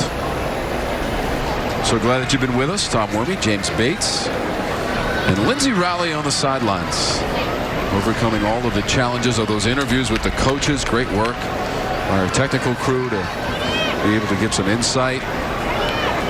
And it's picture perfect, especially if you're a Florida State fan. It didn't look so great early, James. It was a little rocky. like Robert Johnson was the player who was down for Jacksonville State. Losing that nameplate. It's been a rugged afternoon and evening. Jacksonville State from the football championship subdivision. Jacksonville, Alabama.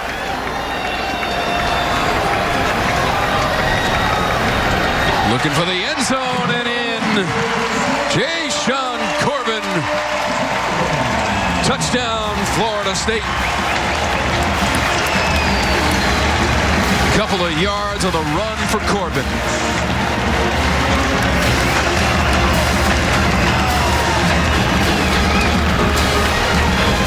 First fourth quarter points of the season in their third game of the year for Florida State as Corbin takes it to the end zone.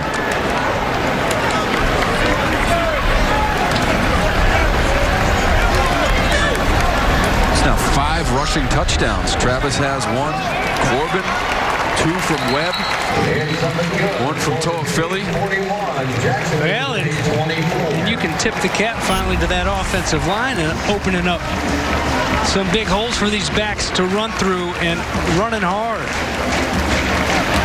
An offense going from 0 to hero a little bit, making things happen.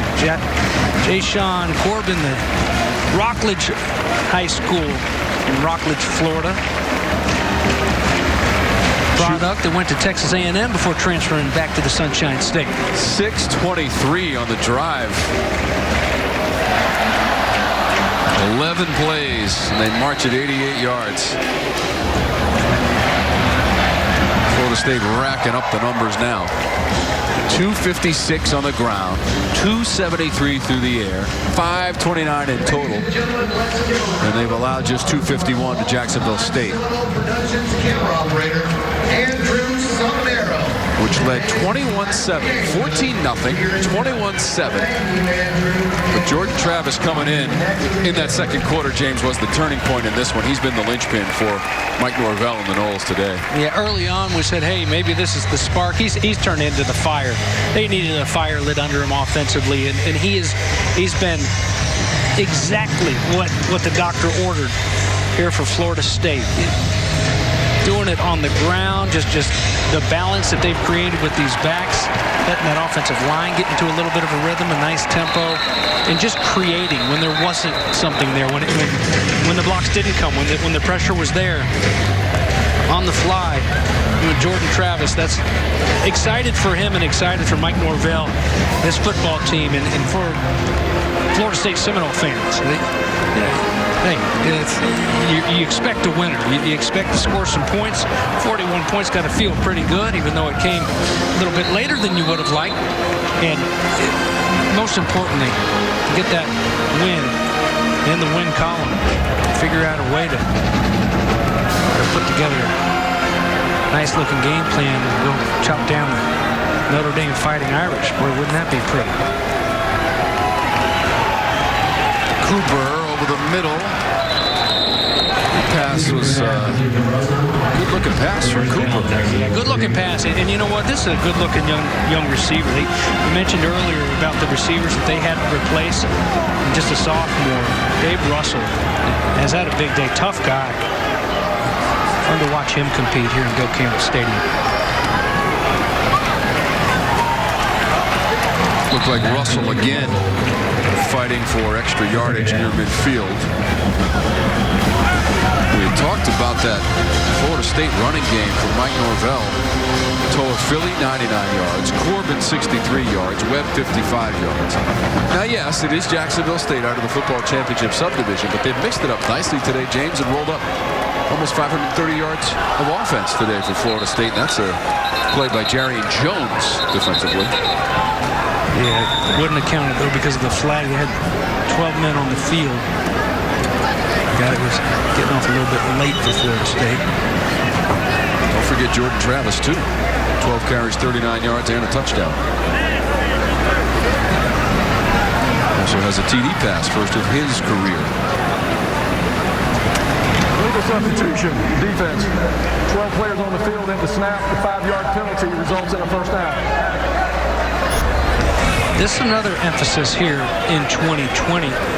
Gosh, you got to turn it on.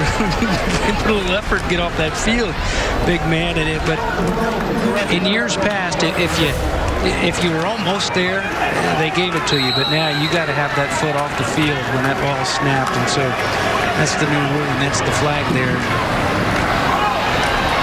Cooper's pass complete. Trade Barry. It's going to take 3 and 4. Garnett shirks to pull him down. First down on the pass play to Barry. So Jacksonville State inside the red zone.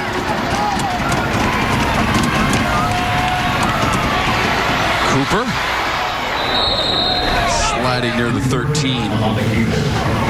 Got to be careful there with that late dive. The quarterback gives himself up when he goes feet first like that. You get a flag, and just learn from it. Don't let it cost you later in the season in a tight game.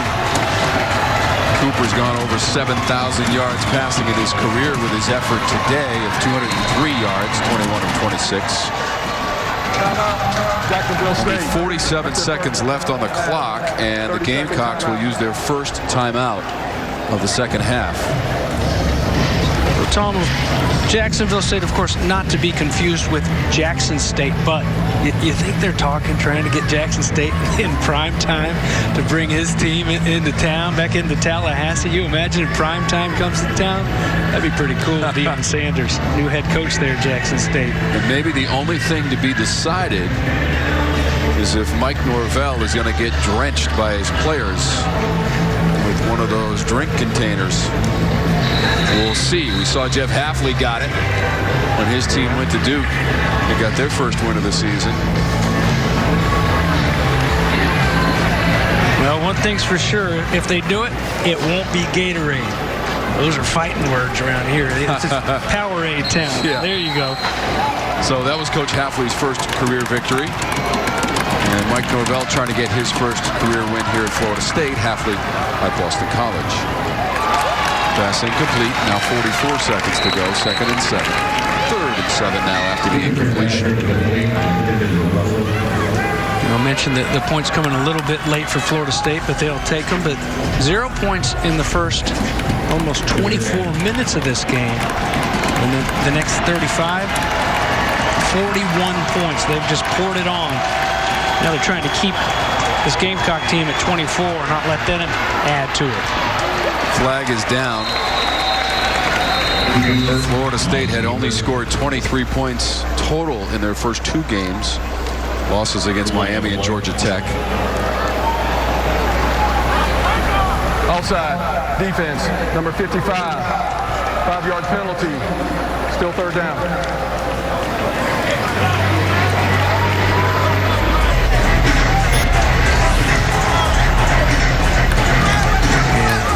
Coaching to the very end. These are lessons. And when you don't have a spring practice, when you've had to be out yourself, coaching from a Zoom call monitor, watching practice every opportunity till the final whistle. You got to keep coaching them up. Cooper down near the goal line. Miscommunication. Trey Barry perhaps was closest to that one. And now it's 4th down, JSU. Once again, we'll be at the Dome next week for Duke and Syracuse. The ACC football on your regional sports network. Fox Sports South. Closing seconds of this one here in Tallahassee. Florida State trying to run down its first win of the season. 3rd game of the year for the Seminoles. 4th and 2. Gamecocks will go.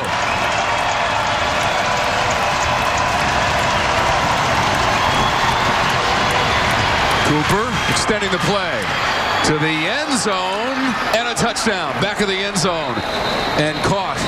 Jared Scott's number 14. There is a flag on the play. Ineligible downfield. Number 60. Offense. 5-yard penalty. Repeat 4th down. Take the TD off the board for Jacksonville State. Yeah, when it takes that long for something to develop, a hold or an offensive lineman downfield is almost bound to happen. And good job all for naught by Zarek Cooper, buying some time, and receiver Jared Scott really working for him. Shoot, even Deion Sanders, you can't cover someone for 30 seconds like that. That's a lot to ask, but a 4th down and 7 here now. Trying to end it with a bang defensively. Cooper's pressured, able to get away and throw. And short hops it near the 2-yard line. Incomplete. Turnover on downs for Coach Norvell and Florida State.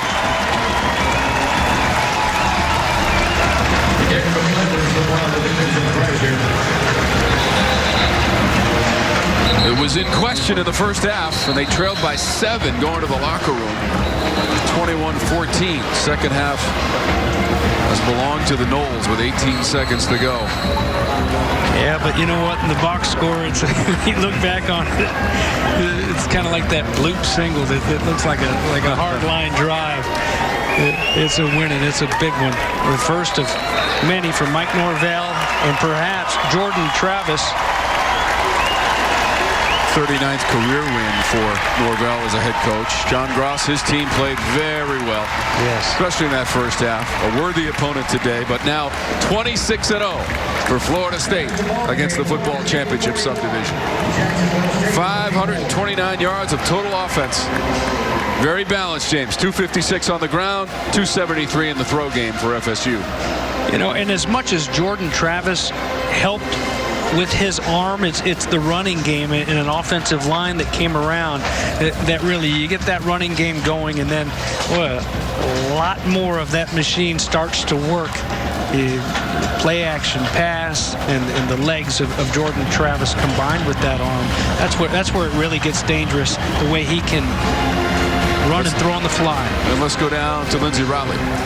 Coach, congratulations. First win with Florida State. How does win number 1 feel? It was great. I mean, especially how it was done. You know, obviously we didn't start the game the way we wanted, down 21-7, but, I thought our guys did a tremendous job at responding. Fought till the end, and, that's what we're hopeful to see. And, I'm really proud of this team. You touched upon it. Your team started this game down 14-0. What do you think of the way that they battled and showed that mental toughness to come back? That's something we talk about all the time is, you're responsible to find you. And, obviously this season it's been a challenging beginning, but, I think our guys that continue to work, they've done a great job throughout the course of this week. And even though it didn't start the way we wanted, really, really proud of the resolve they showed and how they finished this game. Thanks, Coach. Congratulations. Thanks so much. Guys. Lindsey, thank you. 6 total touchdowns. 5 on the ground, 1 through the air. 41-24. They'd only scored 2 TDs in their first 2 games against Georgia Tech and Miami. But here at Doak Campbell Stadium, Bobby Bowden Field, it is a win against the Jacksonville State Gamecocks. 41-24 is our final score from Tallahassee. Tune in next week as more ACC football comes your way. Blue Devils of Duke travel north to take on the Syracuse Orange. Coverage begins 12:30 Eastern. For James Bates, Lindsey Riley, and the rest of our production team, I'm Tom Wormy, saying good evening from Tallahassee, Florida.